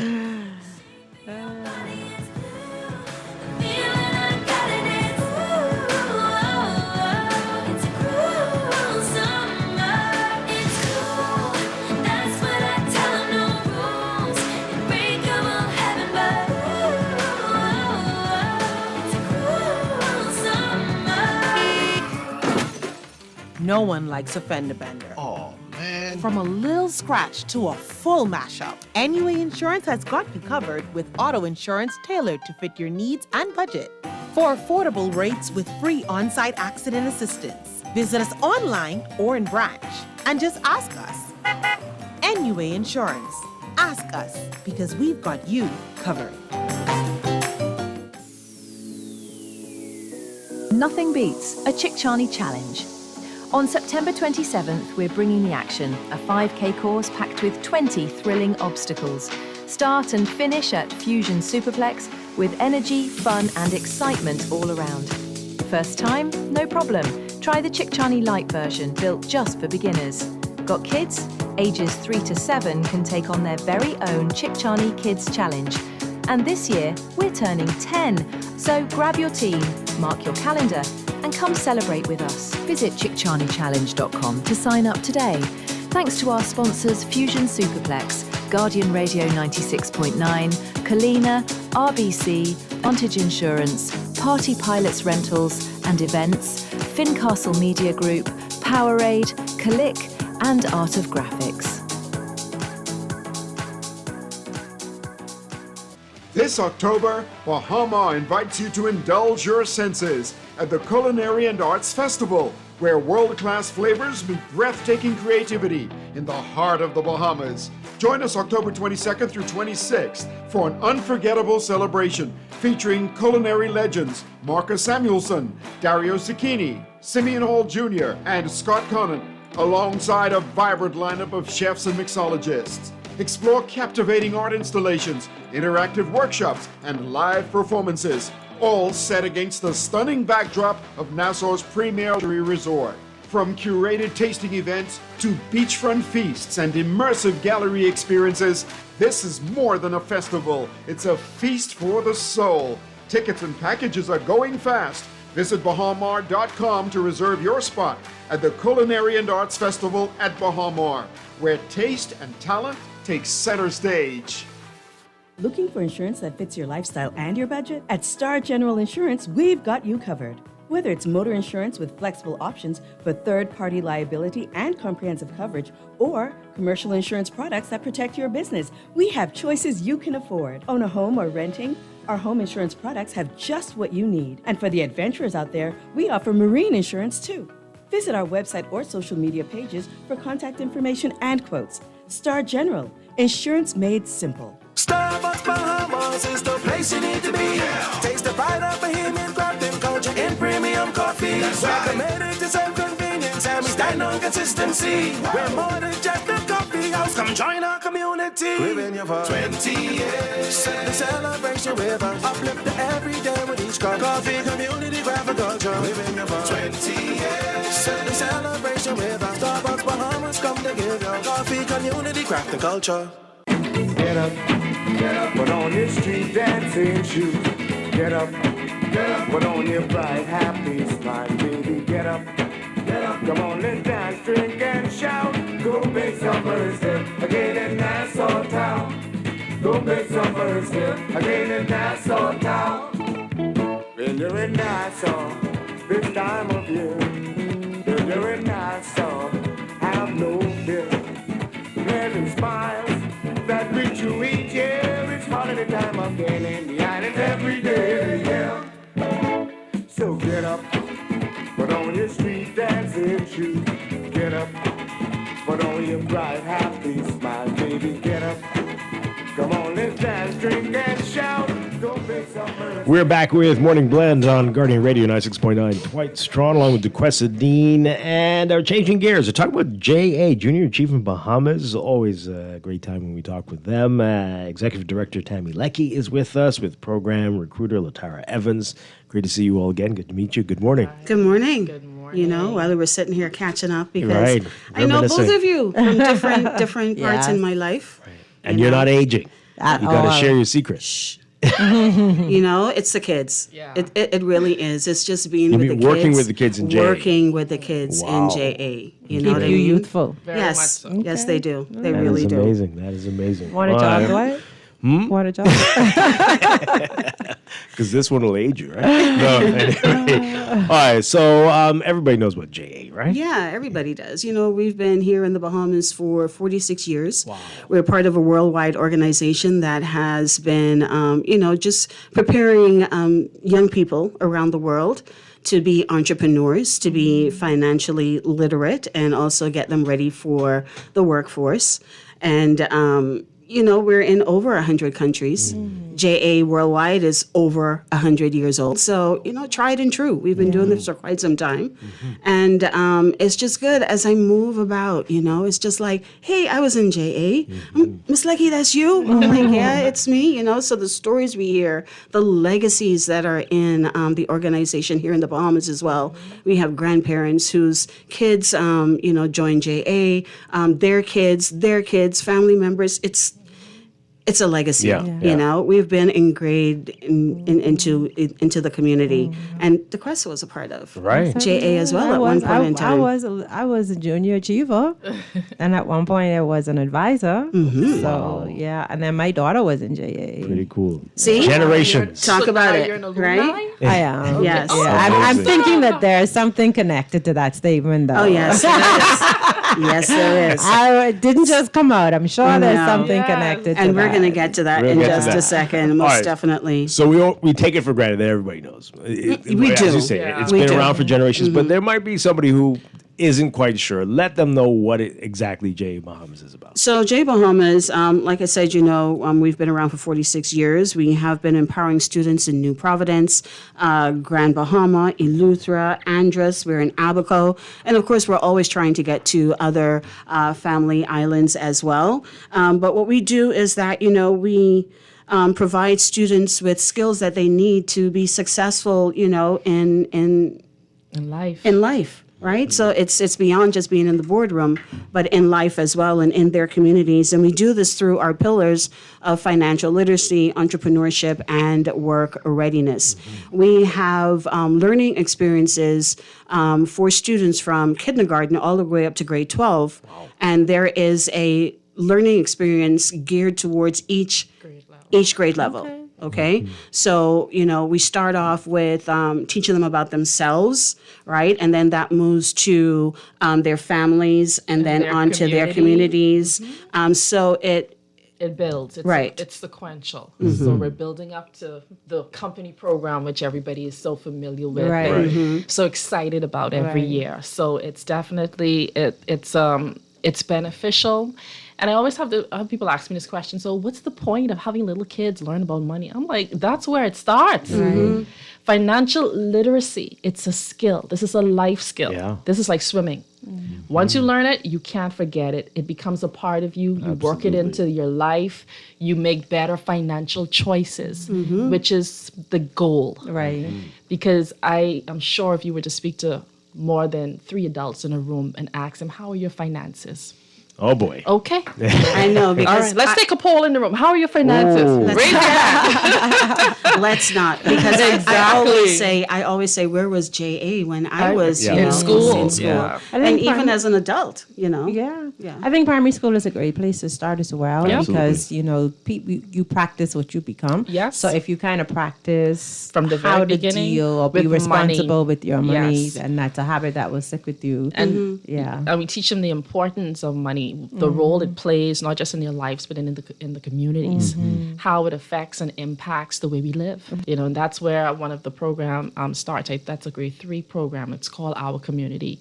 And the kids love it. They learn through hands-on activities.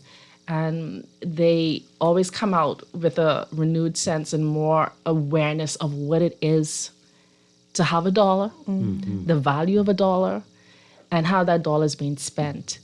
I remember a few years ago, we had a kid, he told his mom, he said, right now, your hair is not important. Right. We need food. Right. You understand? That we getting right. Right. We don't need that right now. So these are the type of children we want to raise. What was the response to that? Thank Flap. you. Oh, Right? Well, she had to reconsider. Yeah, I hope so. And that is what we You want would them hope. to do. Mm-hmm. Pause and think and make a different choice, a better choice. Yeah.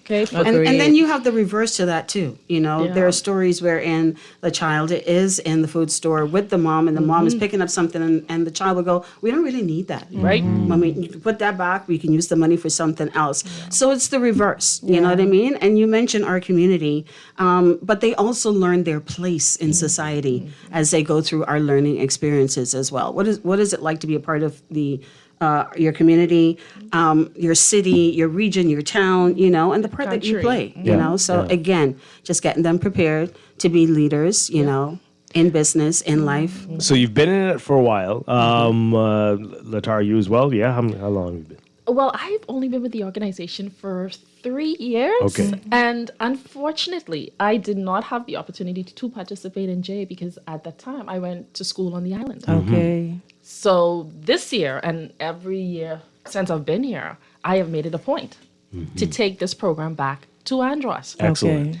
And I have my schools, I have my community involved, engaged in junior That's achievement. wonderful. Great. Wonderful. Yes. Tammy, how long have you been doing it now? Oh, let's not. No, I'm getting to a point. I'm getting to a point. Okay, Yeah? so my daughter came home. She was about 15, 16. She was at QC. And she was like, sign this paper for me. I'm like, what is this? She says, I want to do a junior achievement. So if she's 31, so it's been about 16 years. All right. So the point is, the world's changed. Yes, it has. And how we see money is changing. How has JA adjusted to that? Oh, We have incorporated technology, of course. Our programs are all accessible online. They can be student-led, meaning that the student themselves can sit there and work through the modules all on their own. Wow. And it's also an opportunity we have for teachers as well to go ahead and access that information and make that a blended learning experience for students. We continue to raise the bar. And I'm going to give you an example. During the pandemic, you know, it was a challenge for everyone. And what happened during the pandemic is when we really pushed the online learning. But what we did is that we took stock and we did some evaluations and realized that our kids, you know, they needed some additional help. Interpersonal skills needed to be developed, especially coming out of the pandemic. We had a lot of kids who would come to the program, they wouldn't even talk. And I'm like, what's going on? I'm shy. I'm like, no, you're not shy. You just haven't been around people for 3 years, 2 years. And so we worked, the JA Worldwide saw fit to work in some interpersonal skills in that, teaching them communication and how to collaborate and work together, and help them understand that the choices you make right now will impact your future. Yeah. And you can determine your life. So I like the program. I like this emotional aspect of the program because it empowers children. They have choices. And I don't think we give inform students enough about that. I can tell you an example. Last year I had a student, she was in a classroom full of kids, and she said, I don't want to get married. And everybody turned around and looked at them, they're like, why? You don't want to be loved? Do you know what she said to them? She said, my grandmother has showed me the greatest expression of love. And they were like, what was that? She has left me a house and 2 apartments. Right. She's already, How old was she? She's 15. 15. She said, I have no desire to marry. I don't need to. So even having that type of conversation with them opened up those students' minds to the fact that your life is a choice. The choices you make determine the future and the outcomes you have.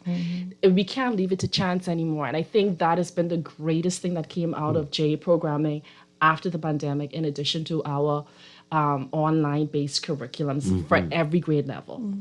And we've met the need for the technology on that end. But even more, I think the focus moving forward for not only us as an organization, as a country, we need to focus on developing better citizens, better people, capable people. Some deep stuff. And we are moving into the AI space. Yes, I was going to ask about AI. Yes, we are definitely. So that's a conversation now that has been happening this is our second year with JA Worldwide. And of course, with new technology and AI, we have to find the right approach in order to, send it out to the kids. I mean, how would AI fit in with JA?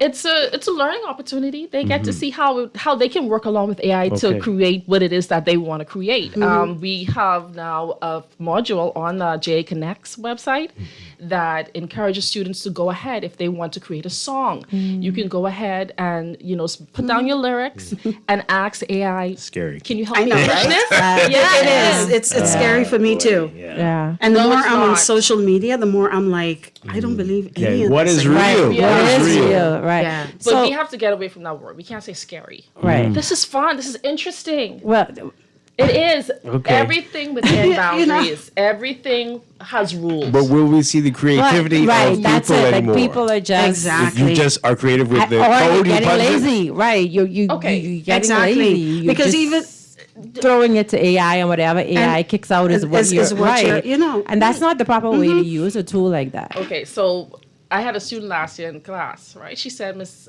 Evans, I use it to write my essays. I said, how do you do that? And she said, I write my essay. AI cannot detect emotions. It cannot communicate emotional intelligence. And I think that is where we're going to excel. And that is where she excelled, because she said, I infused and I injected how I felt about the topic. And all she asked AI to do was just make it, edit, To make polish it, it. make it more professional and give it back to me. I dare say she's one of few. Yeah. So that is how Yeah. we have to look at AI as a That's tool. how it should be, yes. Yeah, as a tool to enhance. Still don't like that. Not That's to just do the work. Right. But I hear you. You keep thinking about the Will Smith movie, right? Remember then- that one? I'm saying Legend? with everything. Yeah. And then too, we can always tell, as you can. educators in the space can always tell when a child is using AI. Even on social media, even like anywhere, you can see, okay, this is just someone pulling this straight from AI and dropping this here. I do want to talk a little bit about how the program has evolved, though, because when I was in JA, I learned being a part of a company, vice president, all these different things. So you learn how to do your business plan, all of that, right? But for us, when we were in JA, we had to get all the raw materials to make a product. And I remember one year we made those sandwich bag wreaths. You buy it, you have the wire hanger, and you form that in a circle, and you tie a bunch of the sandwich bags on it, and you fluff them out, so you have this like clear, right? Anyway, so but when my daughter was in JA, they could do more than just use raw materials. They could like buy and resell particular items. So how has the program evolved in that sense? Okay, so now when it comes to products, right, there's 4 categories of products that each company can do, each J company can do. So there's a retail product, which we encourage them to purchase, which helps them with their startup capital because they are starting up a business, right? And over the course of 22 weeks, at the end, they liquidate. Right? Their shareholders get dividends, all that good stuff. So they can do one retail product, store-bought, that they could sell startup capital, but then they can then choose a manufactured product, which is the raw materials. Right. Whether that's going to be pepper sauces, whether that's going to be one time we had a J company that did shoes, right? Wow. Right. So they do still have that category where we get our materials together and we create our product, right? That's a manufactured product. They can also offer a service, or they can do a publication. We've had companies that have done books. A service could be a series of, seminars as well. So there are different categories as to what they can do. It's not just the manufactured anymore. You know what I mean? And again, that's just with keeping up with the times. As things change, as our lives, everything evolves, so does the program. All right, so it's the beginning of September, so I guess it's yes. time to start recruiting and getting folks into it or get folks back into it. Yes, What's definitely. happening right now? What needs to be going on with All right, students? so we have already have our sponsors in line for our company program here in Grand Bahama and here in New Providence. And I must say, let me just go ahead and shout them out right now. We have BTC, Arawak Homes, Deloitte, Disney Cruise Line in Eleuthera, CIBC First Caribbean, KPMG, Freeport Oil, Global Tech, Grand Bahama Power Company, Buckeye, NIB, Grand Bahama Port Authority, Grand Bahama Power, and also we have new this year, the Tourism Development Corporation is on board as well as a JA company program sponsor. So looking good, right? I'm excited about, seeing what they're going to do because they're coming in with a, tourism outlook on how they can impact some students, in that sector. So for those who aren't familiar, let people know what the sponsors do. What they do is they take in students, anywhere from 30 to 100 plus students, and they mentor them over the 22-week period, and they mentor them in how to own and operate your own business. In this, I don't want to call it cubicle, but in this that's the word, in this incubator, they choose their president, their VPs of different departments, other student achievers in the company. They kind of they're a part of the departments as well, so they all work together to make their company as successful as possible. So you say you have enough sponsors, or are you at this point in time? Yeah. Any sponsor that comes on, it's going to be like a rush. Right. Because I say that to say that right now we're out in the schools, we're recruiting. We have our advisors training with our sponsors on Saturday, this Saturday. So after that, on September 27th, we have orientation and registration. Okay. So for a company to come on now for the JA company program, it's going to be rush. Okay. It's not impossible. Right. But it's going to be, we got to get you up and running over the next 3 weeks, right? But we can always use additional sponsors for our in school programs. In school programs. J Aspire at our senior levels and our J Juniors program. Okay. We're working really hard to keep going. Right. And what we are going to be doing this year is reaching out to those persons, those corporations, corporate Bahamas who want to be a part of JA.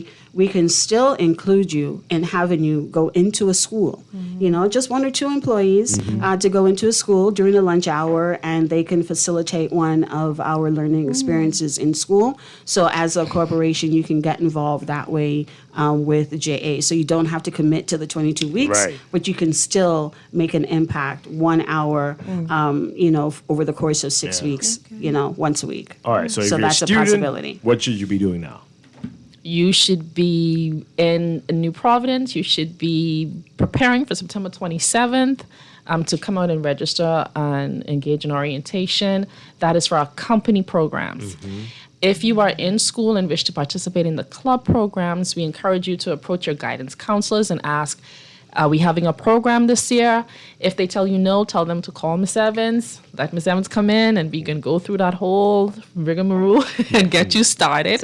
What's the latest they can do that by? For the Aspire program, I'm going to say until December. Okay. The Aspire program is a little shorter than the company program. It can run anywhere from 7 weeks to 14, and we can extend it for an additional 3-4 weeks. Okay. So how does the student register for the company program? Okay, so what's happening this week, next week, right up until the 26th, is that Tara and the team will be out at different schools. So they're going to go in, they're going to speak to the students, let them know what the J Company is all about. They will leave them with their student applications, and they'll provide them with the information. So you need to be at, let me just say it now, QC on September 27th at 10 a.m. with your application, signed by you, signed by your parents. And we're going to take you through the orientation process of just letting you know what you're getting yourself into, right? How long it's going to be. We also bring in guest speakers, to pour into them as well. And then after that is done, they get to, it's like a little job fair where they go now to the companies that they're interested in being a part of for the 22 weeks, and they kind of go in and have a little interview, right? Okay. And they're accepted by the company, or they're told, okay, we're already meet our quota, Right. so you have to go and try and see if you can get into another company. Oh, So okay. that's what's happening in New Providence. Grand Bahama right now is also doing recruitment. They're going school to school, same exercise. They have their registration, however, online. So online registration should be open for Grand Bahama by the end of this week. Eleuthera, because of the size of Eleuthera, right? It's more of they drive to each school. Okay. So they have to drive to each school, and while they're there at the individual schools, they do their orientation registration all at once on one visit. And Andress as well is just the Central Andress High School. So it's just a, sign up and we're good to go, and this is the procedures, and so that's how that happens. So the earlier you get there, on the 27th in New Providence. Is that how it works? Okay, so on the 27th, the first part of the morning is spent with just taking through rules and regulations, the procedures, who the companies are, where they meet, when they meet, because, they all meet at different times during the week. And it's that way because we know these kids are busy. Right. So we try and make sure it's convenient for their schedules, that they choose the right companies. And their parents' schedule, because someone's got to pick you up. Right. So everyone needs to be there for 10 o'clock. For 10 o'clock, Yeah. okay? And then after that, once we're done with that exercise, then they're released to go and try and get into, register for a company. And once they do that, then that's when they get their shirts and, everything else that they need in order to be ready for their first company meetings. Is there a cost for registration? $20. And it's been $20 for I don't know how long, but it's $20. And with that, you get your shirt and you also get your Achiever Handbook as well. And this is 10th grade? 10 through 12. 10 through 10, 12. 11, and 12 graders. I mean, so we talked about being in JA, you get interpersonal skills, or you get to learn how to operate a company. You could become an entrepreneur. You could learn business better. But what are the other benefits associated with it? What are other ways that students can get something? JA, I always just tell people it's a very substantive program. There's substance there. Yes, they're going to learn how to run a business. We also offer career readiness. We prepare students to take on the goals that they've set for themselves in these respective jobs that they want. And in doing that, we also lead them and guide them and show them that, okay, are you sure this is what you want to do? We try to help them to match their skills and abilities to the careers they have chosen, and that cannot be underestimated. We have a lot of people on these jobs these days who are not happy because they have chosen not the right jobs. They've gone into careers that they should not have gone into for whatever reason.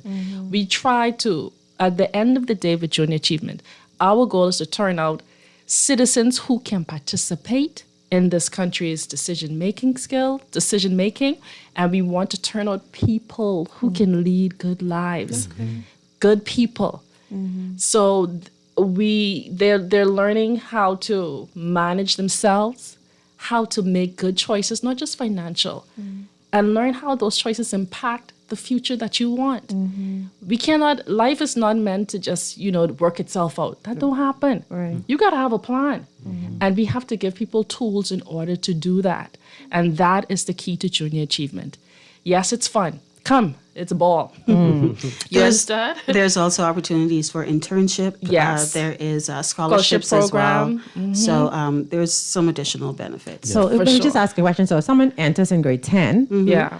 and they go through through 12. the whole program through 12, and they are so good that they get a scholarship, 10th grade, 11th grade, 12th grade. Is that possible, that they course get it is. multiple scholarships? We've had an achiever who, her first year in, she won the Most Distinguished Achiever of the Year. Oh. Wow. Her second year, she won the Most Distinguished Achiever of the Year. Her third year, which is her last year, she came third. Okay. Okay. Each one of those years, she won scholarship money. Wow. She's off to college this year, and she has $13,000 towards her education Amazing. at this point in Amazing. time. Yeah. Earlier, you both lit up when you found out Duquesa went through this as well as an alumni. So tell us about that. What can folks who've been through it, who are adults now, what can they do to help?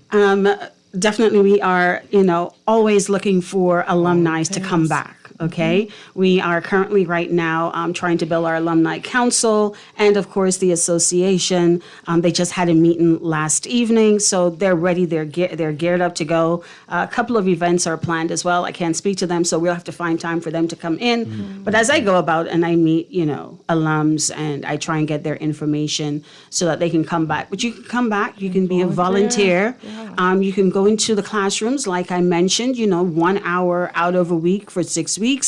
And you can assist a teacher in the school with one of our programs, which is fairly easy because everything is provided for you, the lesson plans, everything. So you just have to take, your personality and your experience with you into the classroom, and just be a part of the association. You can help out with events And we as have well. a lot. The So- J calendar is packed with opportunities for volunteers and our alumni to participate. You know how Mentorship Grammys say- does not stop. Grammy say, you come home, I can find something for you to do. You come home, we can find something for you to do. Excellent. All right, so any other advice you want to give, or tips, things that people need to know, parents, kids, for JA Bahamas? For their schools, if you're listening to me this morning, please do call, invite us to your club fairs. I am willing and able. We have the staff to come out and assist you with that. For teachers who wish to participate and have the Aspire or the Juniors program, please do reach out. I have your kits ready for that. Everything that you need in order to facilitate a successful J program. I want to thank those who participated last year, in particular, Anatole Rogers, Mr. Thompson, big up to Mr. Thompson, Miss Denise Roll, Jordan Prince Williams. These people have been doing the work, and they're getting the results. Miss Patricia Bethel at CV, we appreciate all of you. So please do call. We're ready and able to come in, and like Ms. Lecky said, Jay is ready, done for you. There's no guesswork here. There's no outsourcing.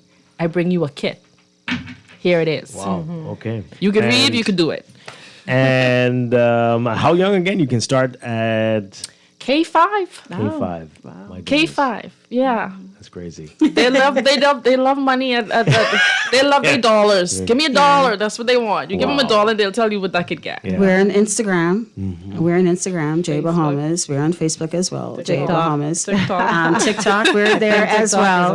And check out our website, jbahamas.org as well. Sponsors, alumni, give me a call. My number, no. But your email. September 27th. Yeah, it's what is the number? 80. Anyway, I'll leave the number so you can just right, or info@jbahamas.org. That's our email, or director@jabahamas.org. Let me do that. Right. Director@jabahamas.org, so you can reach me there. Sponsors, alumni. Let's get our sponsors invested, and of course our alumni to come back home. Yeah. All right. And final question. So where do you see JA in 5, 10, 15, 20 years? I want to see us being more engaging on an online platform, having that be the norm, having that capability in the schools, having J reach even more students within the Family Islands. We've been working very hard for the last 3 years since I've been here to ensure that those southern islands are included. It is a challenge for a number of reasons, but nonetheless, we will continue to work towards that. And to see, to have every single person in this country be impacted by junior achievement. They can either tell you, I've been in JA, I was this, I did this. So that is the goal. JA continues to grow from strength to strength. And that is my goal for junior achievement. Wow. That's pretty much our goal. Yeah. That's pretty much our goal on every island in every school. Definitely want to see our programs there. And of course, just to evolve with technology and evolve with the students as well, because they're not the same when you were in school. In school, no, they're not, right? But to just be here, and continue to be that, organization in the community that is ensuring that our students are prepared, that we inspire them, that they are prepared to succeed in whatever they decide to do in life. Any chance we can get an SA Bahamas for senior people who missed out on junior and SA senior achievement, but for those who missed out and need to learn some of the things you all are. Listen, there's nothing that is off the table. There is nothing that is off the table, and you can always learn about financial, health, right? Yeah. So definitely, and it's never too late to even own and operate your business. It might be a dream for someone who has never had the courage to do it, or never had the know-how to do it. Yeah. So it's not off the table. Yeah. It's something that we can definitely look at. Look at that. Tammy Leckie, Latara Evans, thank you both for being here this morning. Jay Thank you for having us. Keep up the great work that you're doing. Thank you. All right, we're going to take a break for news and be back with Business Own Talks. We're going to find out more about that when we return. Stay with us here on Guardian Radio 96.9. Leave other people things alone. There's other ways to get involved. Get involved. Don't be no fool. Stay in school. Let your mind become a tool. Church were made for fools to be. Locked away from society. Get involved. Get involved. Get involved. This is Guardian Radio, your station for up-to-the-minute news and intelligent, interactive, and engaging conversations. 96.9 FM. The views and opinions of the hosts and guests are their own and do not necessarily reflect the views of the management and staff of Guardian Radio. Wake up, it's a new day. Wake up, it's a new day.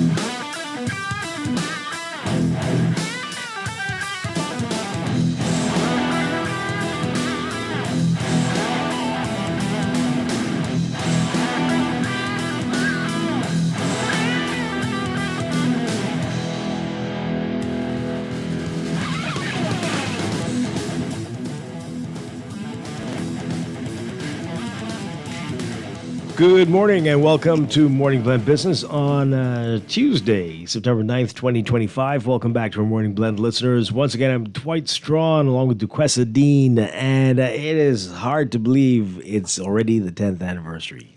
It sure is. You all doubled up a couple of years? How is that possible? We're talking about Own Talks. It's been big from day one. Yes. And Carlo Ramsey with Island Luck is here with us. Tell us all about it. Good morning, sir. Great to have you again. It's a pleasure to be on the show, Dwight. Morning, everybody. Hey. All right. So everybody knows, but all right, everybody should know about Own. We thought that until just a few minutes ago. She's like, what? Where? What's that? So I guess we have to tell people what this is all about. So Own Talks is tailored for business professionals, entrepreneurs, inspiring entrepreneurs. Mm-hmm. And it's a format where we have excellent speakers that come to present, to give you what you would need or what you would like to hear, and just give you tidbits on, different aspects of life. From all over the world. From all over the world. Who are some of the speakers you've had? You had Les Brown. Oh, yeah. Ray Lewis. Gary V. Mm-hmm. So we had some big names. Oh, I miss Gary V. Yeah. Mm-hmm. But this year, being the 10th year, we had to do it huge. Okay. Yeah, we had to do it huge. Mr. Bastian speaks every year. So this year we have Barbara Corcoran from Shark Tank. Ah, okay. Yeah. Vasuri Temuguayo, the South African businessman, he'll be here as well. Okay. And once again, Mr. Bastian will be on the stage as well too. Okay. It's going to be it's going to be amazing. This is the first time we did about 4 or 5 walkthroughs to make sure we get it right for everybody. Yeah. Why this year? Because you just gotta put that splat. You gotta put that splat on it. We have a marketplace that is going to be filled with different vendors that's going to come down and they offer everything you would need to start your own business, like probably inland revenue, with your VATs and just stuff like that. Then you have different banks. Different businesses that offer different technology, stuff that you would need, and anything that you would need to run a business. They're going. Hold on, I can get to that. That's a good question. Yeah, so maybe. And then all going to be inside the marketplace. So the networking starts from 5:00. You can come on out, network. Before the doors open at 6:30, and you do know say the date again. This is Friday. This Friday. This coming Friday. This coming Friday. Okay. Yeah, so number 12, Atlantis Grand Ballroom. Okay. Right. Last year we were in Imperial, but this year we're in the Grand. So I don't want to mix it up. Is it free? It is free. Okay. It is free. And then what happens at this event is at the end of the event we open up the portal for the own grant submissions. Okay. So last year, recipients would receive a total of about 84,000. Nice. Six persons. So back to your question. So like I said, the format usually goes own talks, own grant portal opens at the end. Okay. So the team came up with this great idea that we was able to sell to our CEO that he was just on board with. So we're going to do a live pitch at Own Talks. Oh, okay. So people were supposed to submit. We had the portal open. It's closed now. We submit a video giving us an idea about your business and how you're going to pitch this business. So from those submissions, we're going to narrow it down to a few. Okay. And they have an opportunity to pitch their idea right there live to the 3 speakers that's going to become a panel. Barbara Cochran's going to be a part of this too. Yeah. She might be a part of the. Is that if she's interested, be a part of the company? Is that not part of the company? Okay, no, but to give her views. Yes, give her views. Okay. Yeah. I was going to say this. No, this would be next level. No. Oh, okay. No, it's just to give her feedback. I'm putting you in putting Bohemians in a space like that is a one of a kind experience. So they'll choose right there, like whoever wins that pitch. Is that the concept, or that would still be a part of the? They would still have to go and do the grant process. No. Okay. So they right there, whoever wins the pitch right there. Yeah. How much do they win? Do we know? I don't know. I mean, all this is incentivizing people to like show up and. So you've narrowed it down already. Yeah. So we're getting there. Okay. We're getting there. How many people submitted? How many? I think it was almost 100 persons. Oh wow, that's a lot. Yeah, almost 100 persons. I think submitted. That's great. Yeah. That's and really I think the great. portal is only open about a week. Oh, Yeah. okay. So, Wow. Can you say it's what a video, type of? so video right, for everybody it had to was do a a video. video It's a submission. different type of things. Different Yeah. type of businesses. Yeah. Culinary based businesses, technology based businesses, eco-friendly based businesses, agriculture based businesses, fisheries based businesses. Like everybody from all walks, all walks was submitting. Are they all new? Just ideas, or are they existing as well? So some of them are new, some of them are existing. And believe it or not, it's like a new set of persons apply. Like I can't go there and say, okay, I saw this name in the grants. Okay. I saw this name in the grants. There's very few of them. Yeah. It's just all new to this opportunity. Yeah. Is there like an age restriction, like for the grant that you're talking about? If people want to apply, because I know some people have between this age and that age, and they have like the young, then you have the mature. So is there an age? I've never been in an opportunity. I've never been in a situation where we age cap it, right? When you get the grants, we look for what service are you offering? What are you fixing, or what technology are you using? Like, what is the benefit of your company? We try to steer persons to make sure that you know exactly what you're getting into, versus just trying to do something that your neighbor's doing. Right. My neighbor cooking food, I don't cook food. Right. So make sure you put thought into it. You know what? Right. And we want to we want to make sure going forward to help these persons. You know, we trying to put a program together before you get to the grant submission to make sure that your application is laid out properly. You know, we have some opportunities sometimes where the item makes a lot of sense, but your finances aren't really together. Yeah. Like you can't put it together. So we don't want to just keep canceling those persons out. We want to put them in a space where they could learn how to put together a nice financial forecast for their business to heighten their opportunity to get the grants. So we're trying, you know, we're doing all that we can. Yeah. All right, so you see the marketplace starts at 5 Yes. p.m. And when do you think the Own Talks part 7. starts? 7? On the money. Yeah, doors open at 6:30. Just get half an hour to sit down, get comfortable. Yeah, at 7 we kick it off. And then the grants part, what time do you think that's going to be? So that is going to be, the pitch is going to be later on it. So about, I want to say about 9:50, Okay. 9:30 Yeah. would be the pitch. Yeah. Right. So is it too late to be a part of the marketplace if you are interested? Yes. Yeah. Unfortunately, we're booked out.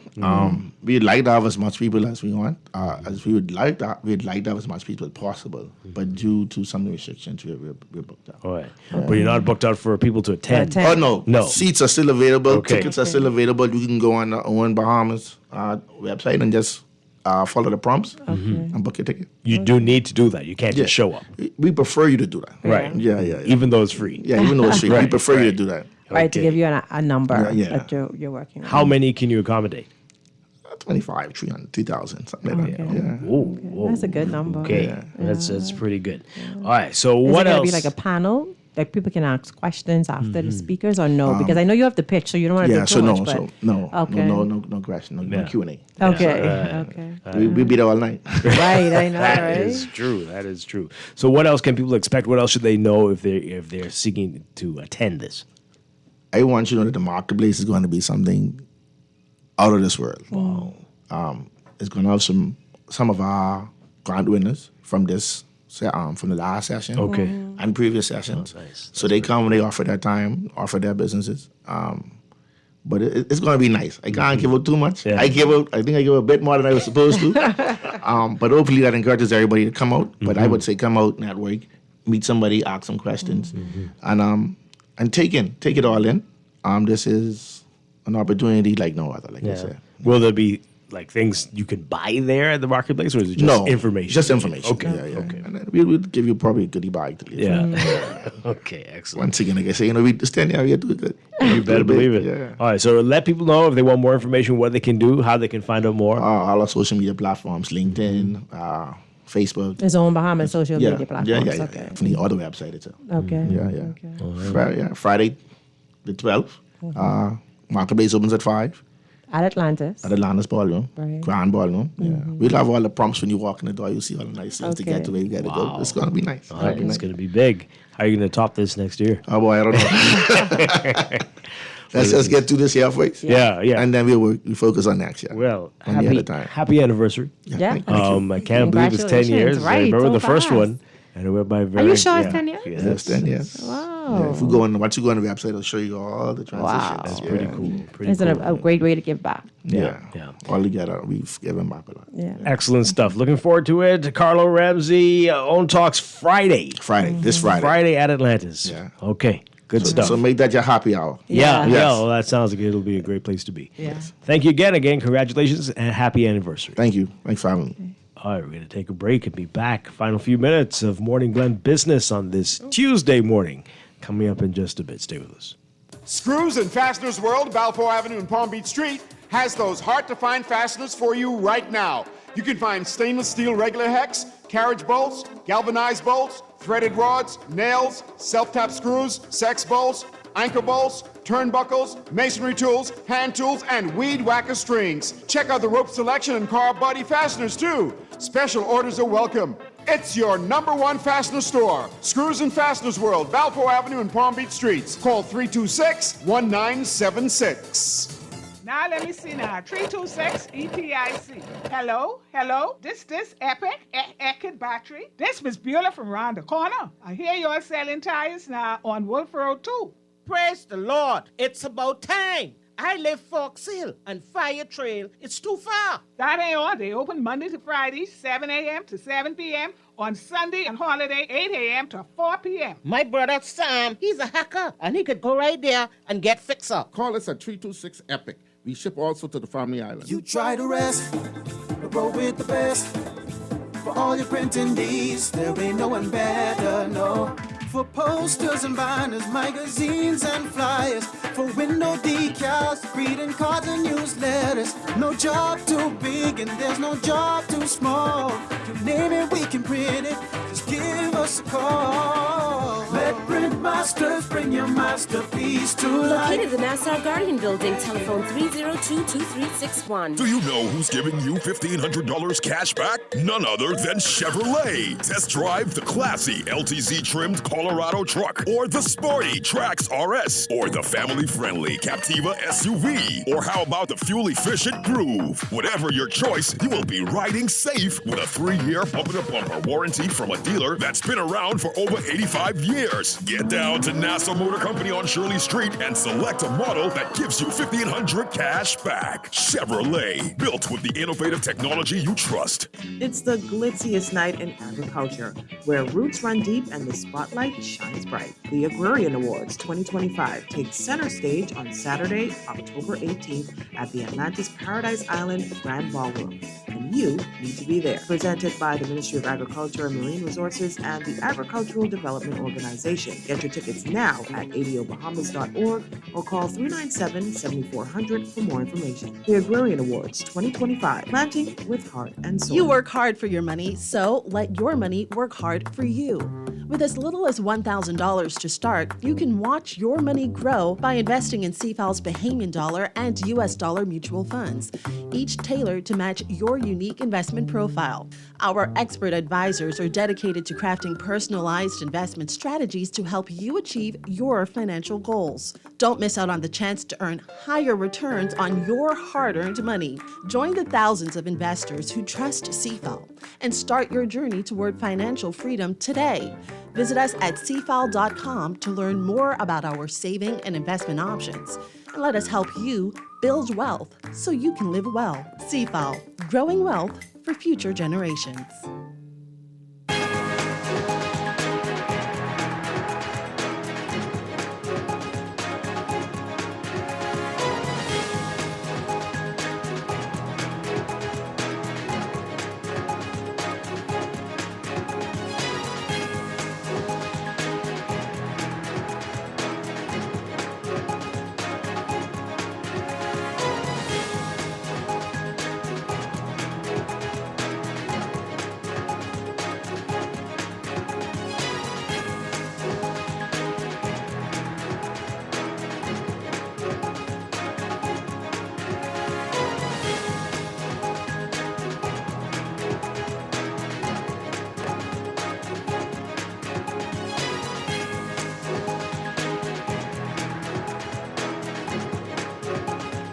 It's time for your morning business report brought to you by CFAL.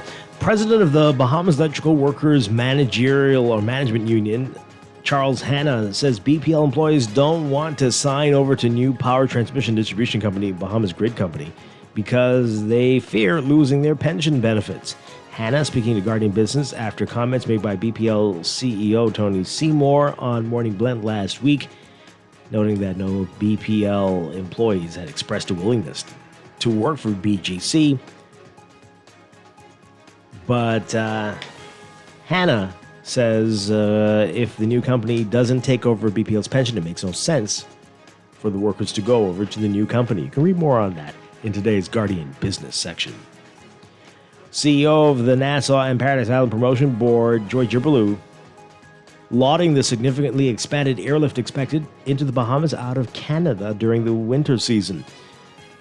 Promotion Board in a statement explaining that Air Canada, WestJet, and Porter Airlines are all increasing capacity into LPIA, saying that the new direct service is increasing from 19 flights per week to 39 flights, representing 10% of total inbound seats to the destination to Nassau Paradise Island. Jirbaloo saying they're delighted to welcome even more Canadian travelers to Nassau and Paradise Island and grow the connection between the destinations. In order to address the $21.5 billion in infrastructure development needed in the Caribbean, the IDB, the Inter-American Development Bank, has launched the Project Preparation Coordination Mechanism, or PPCM, as part of its One Caribbean strategy, hoping to help overcome the difficulties associated with launching critical development projects. IDB's General Manager for the Caribbean, Anton Edmonds, saying that for the Caribbean, faster, deeper, and more diverse economic growth is needed in the sectors of water and sanitation, energy, transportation, and telecommunications. He said that private sector involvement is also critical to meeting these challenges. And the Save Exuma Alliance says it will continue its petition against the $200 million Rosewood project in Exuma being developed by Integra. This is Save Exuma Alliance, in response to Guardian Business Inquiries, said they definitely won't stop the petition, saying, quote, more people are signing each day than ever before. Thousands of Bahamians have already added their names because they want transparency, accountability, and stronger respect for our environment and islands. They started that petition in March of this year after several months of applying pressure to the government and the developer through the media, asking them to put a halt to the $200 million Rosewood project for Samson Key. Petition has already been signed by 6,500 people, but Rosewood broke ground for the project this past Thursday. Overseas, Nepal's crackdown on social media companies, which we told you about earlier in the show, leading to protests and police killing at least 19 people online. 19 people so far, part of a years-long decline of internet freedoms around the world, even as democracies seek to curtail online speech. The Himalayan country's government said last week that it was blocking several social media platforms, including Facebook, X, and YouTube, because the companies failed to comply with the requirement that they would register with the government. The ban was lifted Tuesday after a day of bloody protests. What's happening in Nepal mirrors what an assistant professor of information science at Cornell University is saying is a broader pattern of controlling the narrative and controlling stories emerging from the ground, pointing to it happening in other countries like India, Pakistan, and Bangladesh.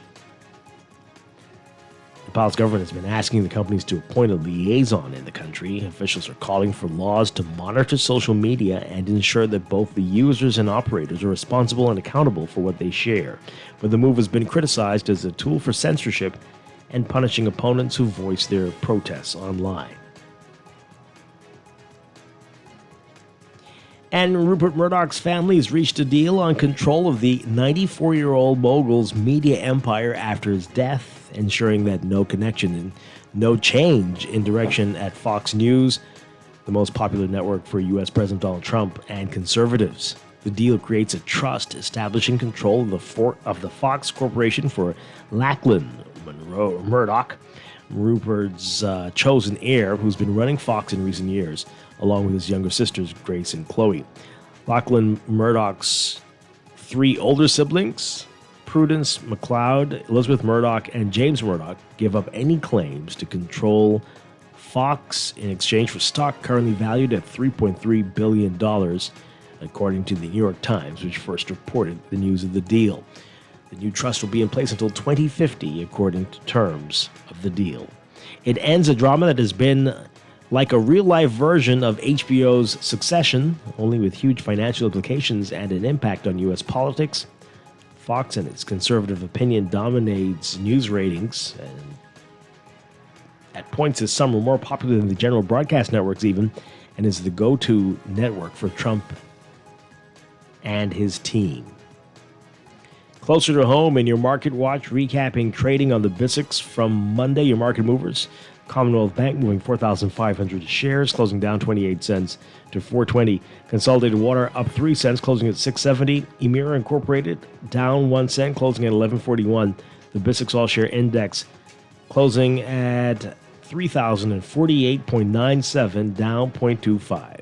That's your Market Watch, and that is your morning business report, brought to you by CFAL, growing wealth for future generations.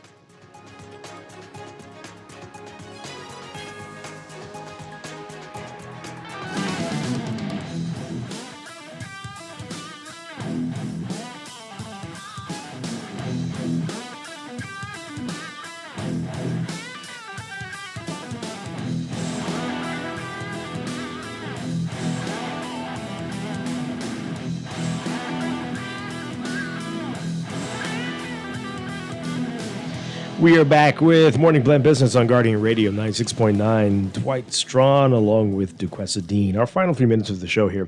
All right, so there's an article we didn't get to earlier. Wanted to get through to get into this. This is a very controversial topic, and we'd love to hear from all of you on this.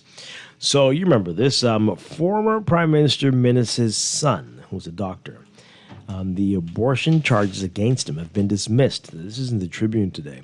Abortion charges against Dr. Jamil Minnis, son of former Prime Minister Dr. Hubert Minnis, were dismissed yesterday, along with charges against the mother and sister of a 15-year-old Harbor Island girl accused of helping her end a pregnancy.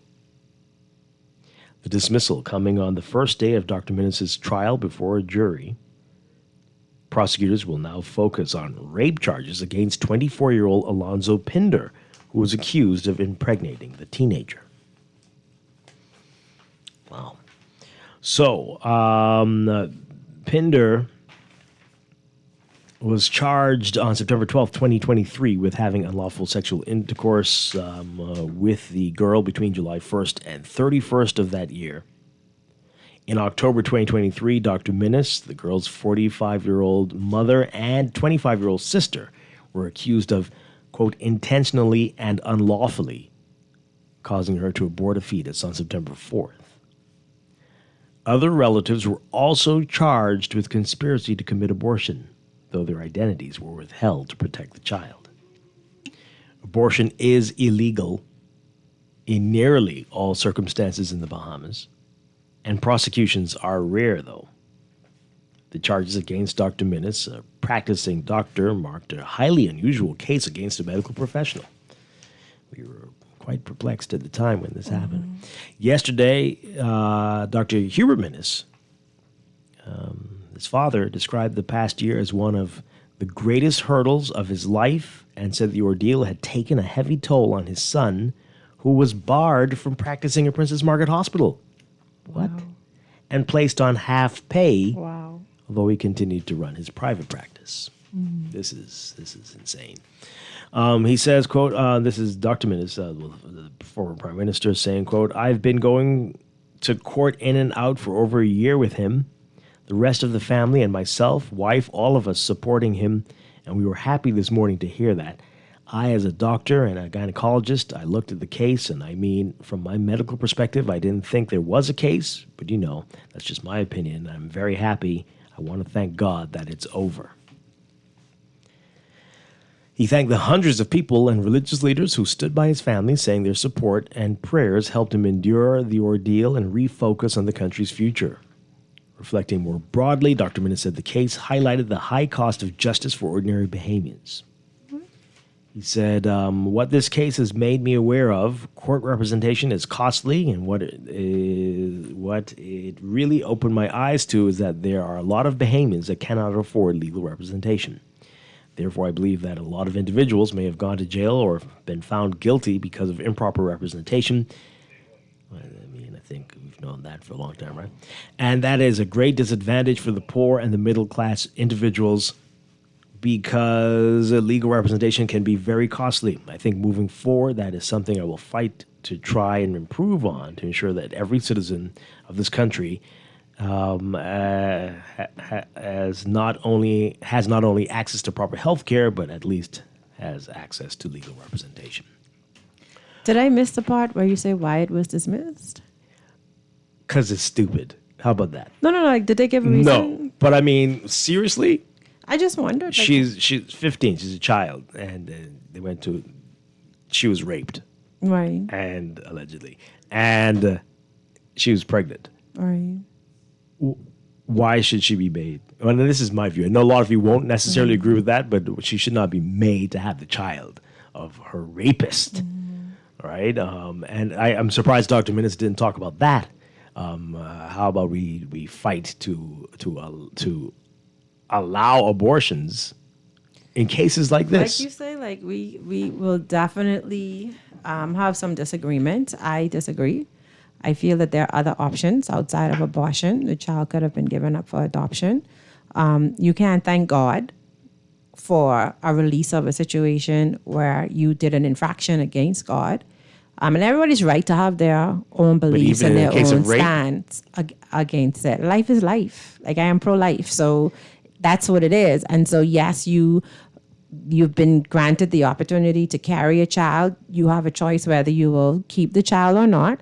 But there are other available options, right? There are plenty of people who can't have children who would love to adopt. That's a great opportunity to give that to somebody.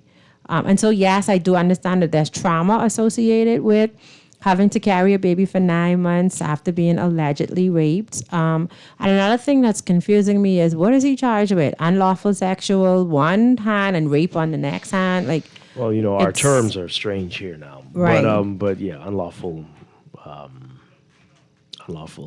intentionally and unlawfully causing. So I guess they chose what was best for them in that Unlawful situation. sexual Right. Yeah. Okay, so let's talk about it. We are on different sides of this one. We are. I do not believe anybody should be made to carry their rapist's child.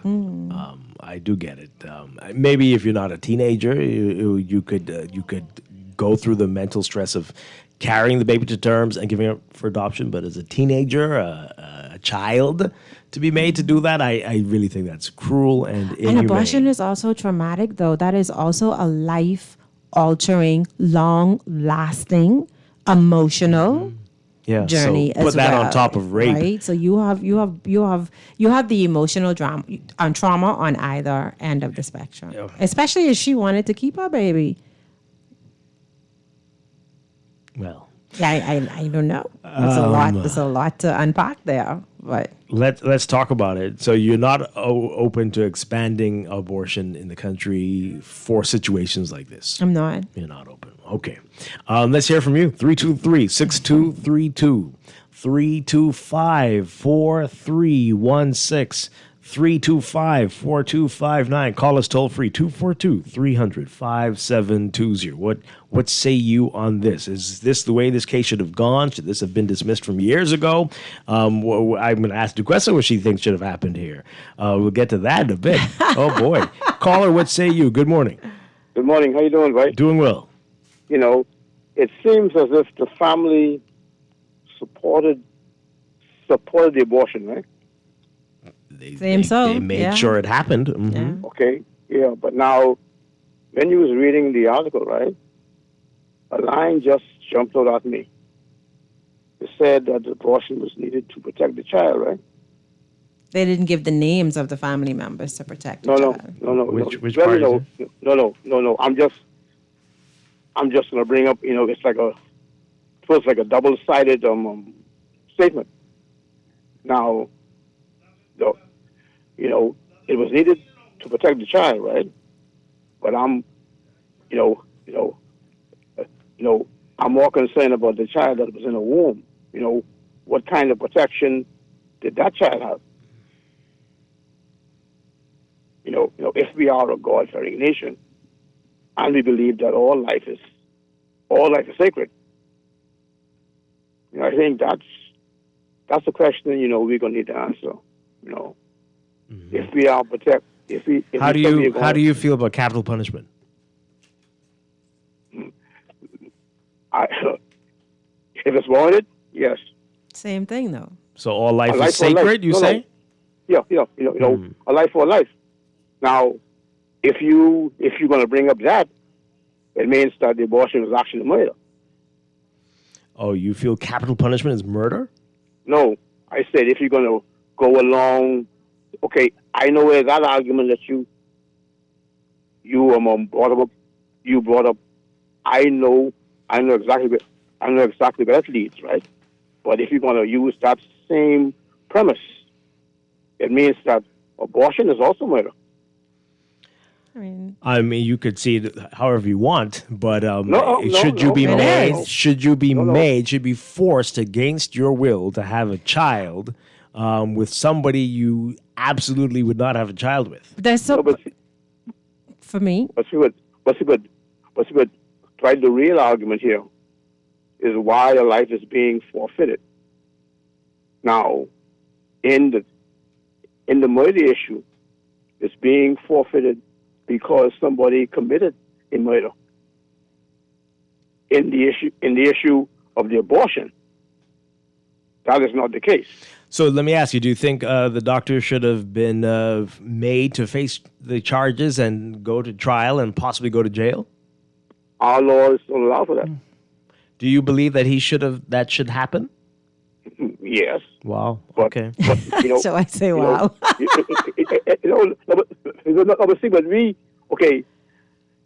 we live in a culture, right, where any culture you are in controls the way you think. And, and for many of us, it's almost as if, abortion is a normal thing. Okay? Now, body autonomy should be normal. And what you decide to do with your body body autonomy should be up to you.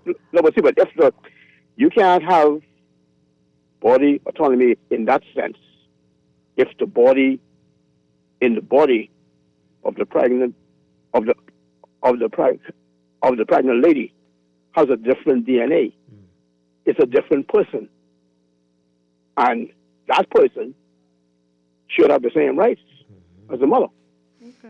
I hear you. Thank you. Okay, thank you very much. Appreciate it. Duquesa, do you think the doctor should have faced the charges and maybe go to jail if he was found guilty? I will say that I support it only because it is the law. Because if the But law, you say you don't agree with the law says that if you run a traffic light, you get a ticket. That's the law. So if the law says if you do something illegal, there's a punishment, then I believe that that's what should happen. The law shouldn't be subjective.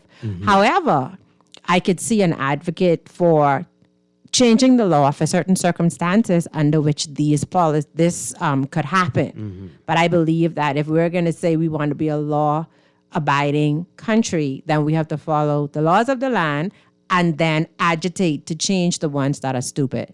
All right, let's squeeze these calls in very quickly. Good morning, caller. What say you on this? Yeah, good morning, Dwight, and good morning, Duquesa. Morning. Yeah, I'm Dwight. It helps me to understand something here, right? And I believe that children's lives should be protected at all costs, be it unborn or be they have already been born in the Bahamas, or anywhere in the world. But my point is this, though. You're going to charge the doctor for performing this abortion. That means there's an unborn, and the state recognized that an unborn fetus is a human life. But if a gunman guns down or kills a pregnant mother, irrespective of how advanced she was at the time, and the unborn child life gets interrupted. Yep. Our law states that the unborn baby does not count. That's right. Crazy. So what are we doing? We are duplicitous. Right. We are Confusing. hypocrites. We are It double should be talkers. a double murder. Right. Yeah, Yes. but the thing about it is, I try to get these women in politics, these women who are candidates. They talk about marital rape, they talk about all these other things. But the unborn child life does not count. That's what our law says. Not one woman have the moral comfort. I don't think that's fair to say. Champion this cause to get this law changed. No, I don't think that's very clear. Recognize the unborn child's life. I think there are in the plenty of women who support what you're saying, plenty men who do as well. Let's not put it on them. Let's put it on the lawmakers, whether they're men or women. They have to do recognize better. that. Correct. They have to do better. But there are plenty of people who totally agree with you. Many who have lost agree loved with ones you. in that regard as Yes. well, who are infuriated by this double standard. Yes, agree. So let's not blame the women. But the lawmakers need to fix it. Yeah. Fix it quick. And fix all of this. I'll fix all of it. All of it needs to be fixed. Quickly, call, you have the last say. Good morning. Are you there? No? Okay. Well, we could do several shows on this. I think we will. It's a really interesting story. It's a confusing story. And, Because on the one instance, you charge with unlawful sexual. So it's because of the age difference. And then on the other hand, you come back, is it rape? Was it really rape? Like what was it? And is it because the child was allegedly raped? We are now saying to terminate. So yeah, let's do a show on it. Make sure I hear.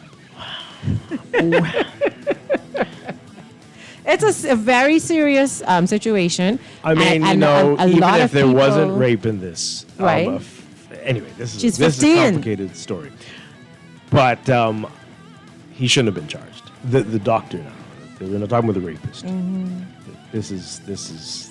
We've got to fix this. You got to fix the We've law. got to fix this. You have to fix the law that put him in a position to Yeah, be charged. absolutely.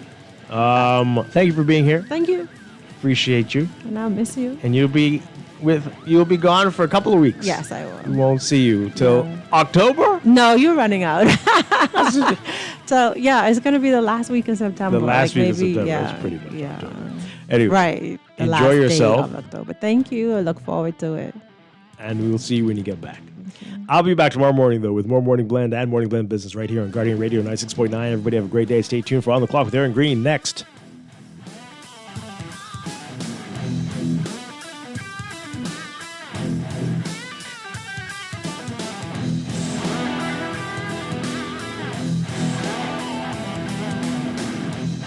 This is Guardian Radio 96.9 FM, streaming on GuardianTalkRadio.com and the Guardian Radio app, Nassau, Bahamas.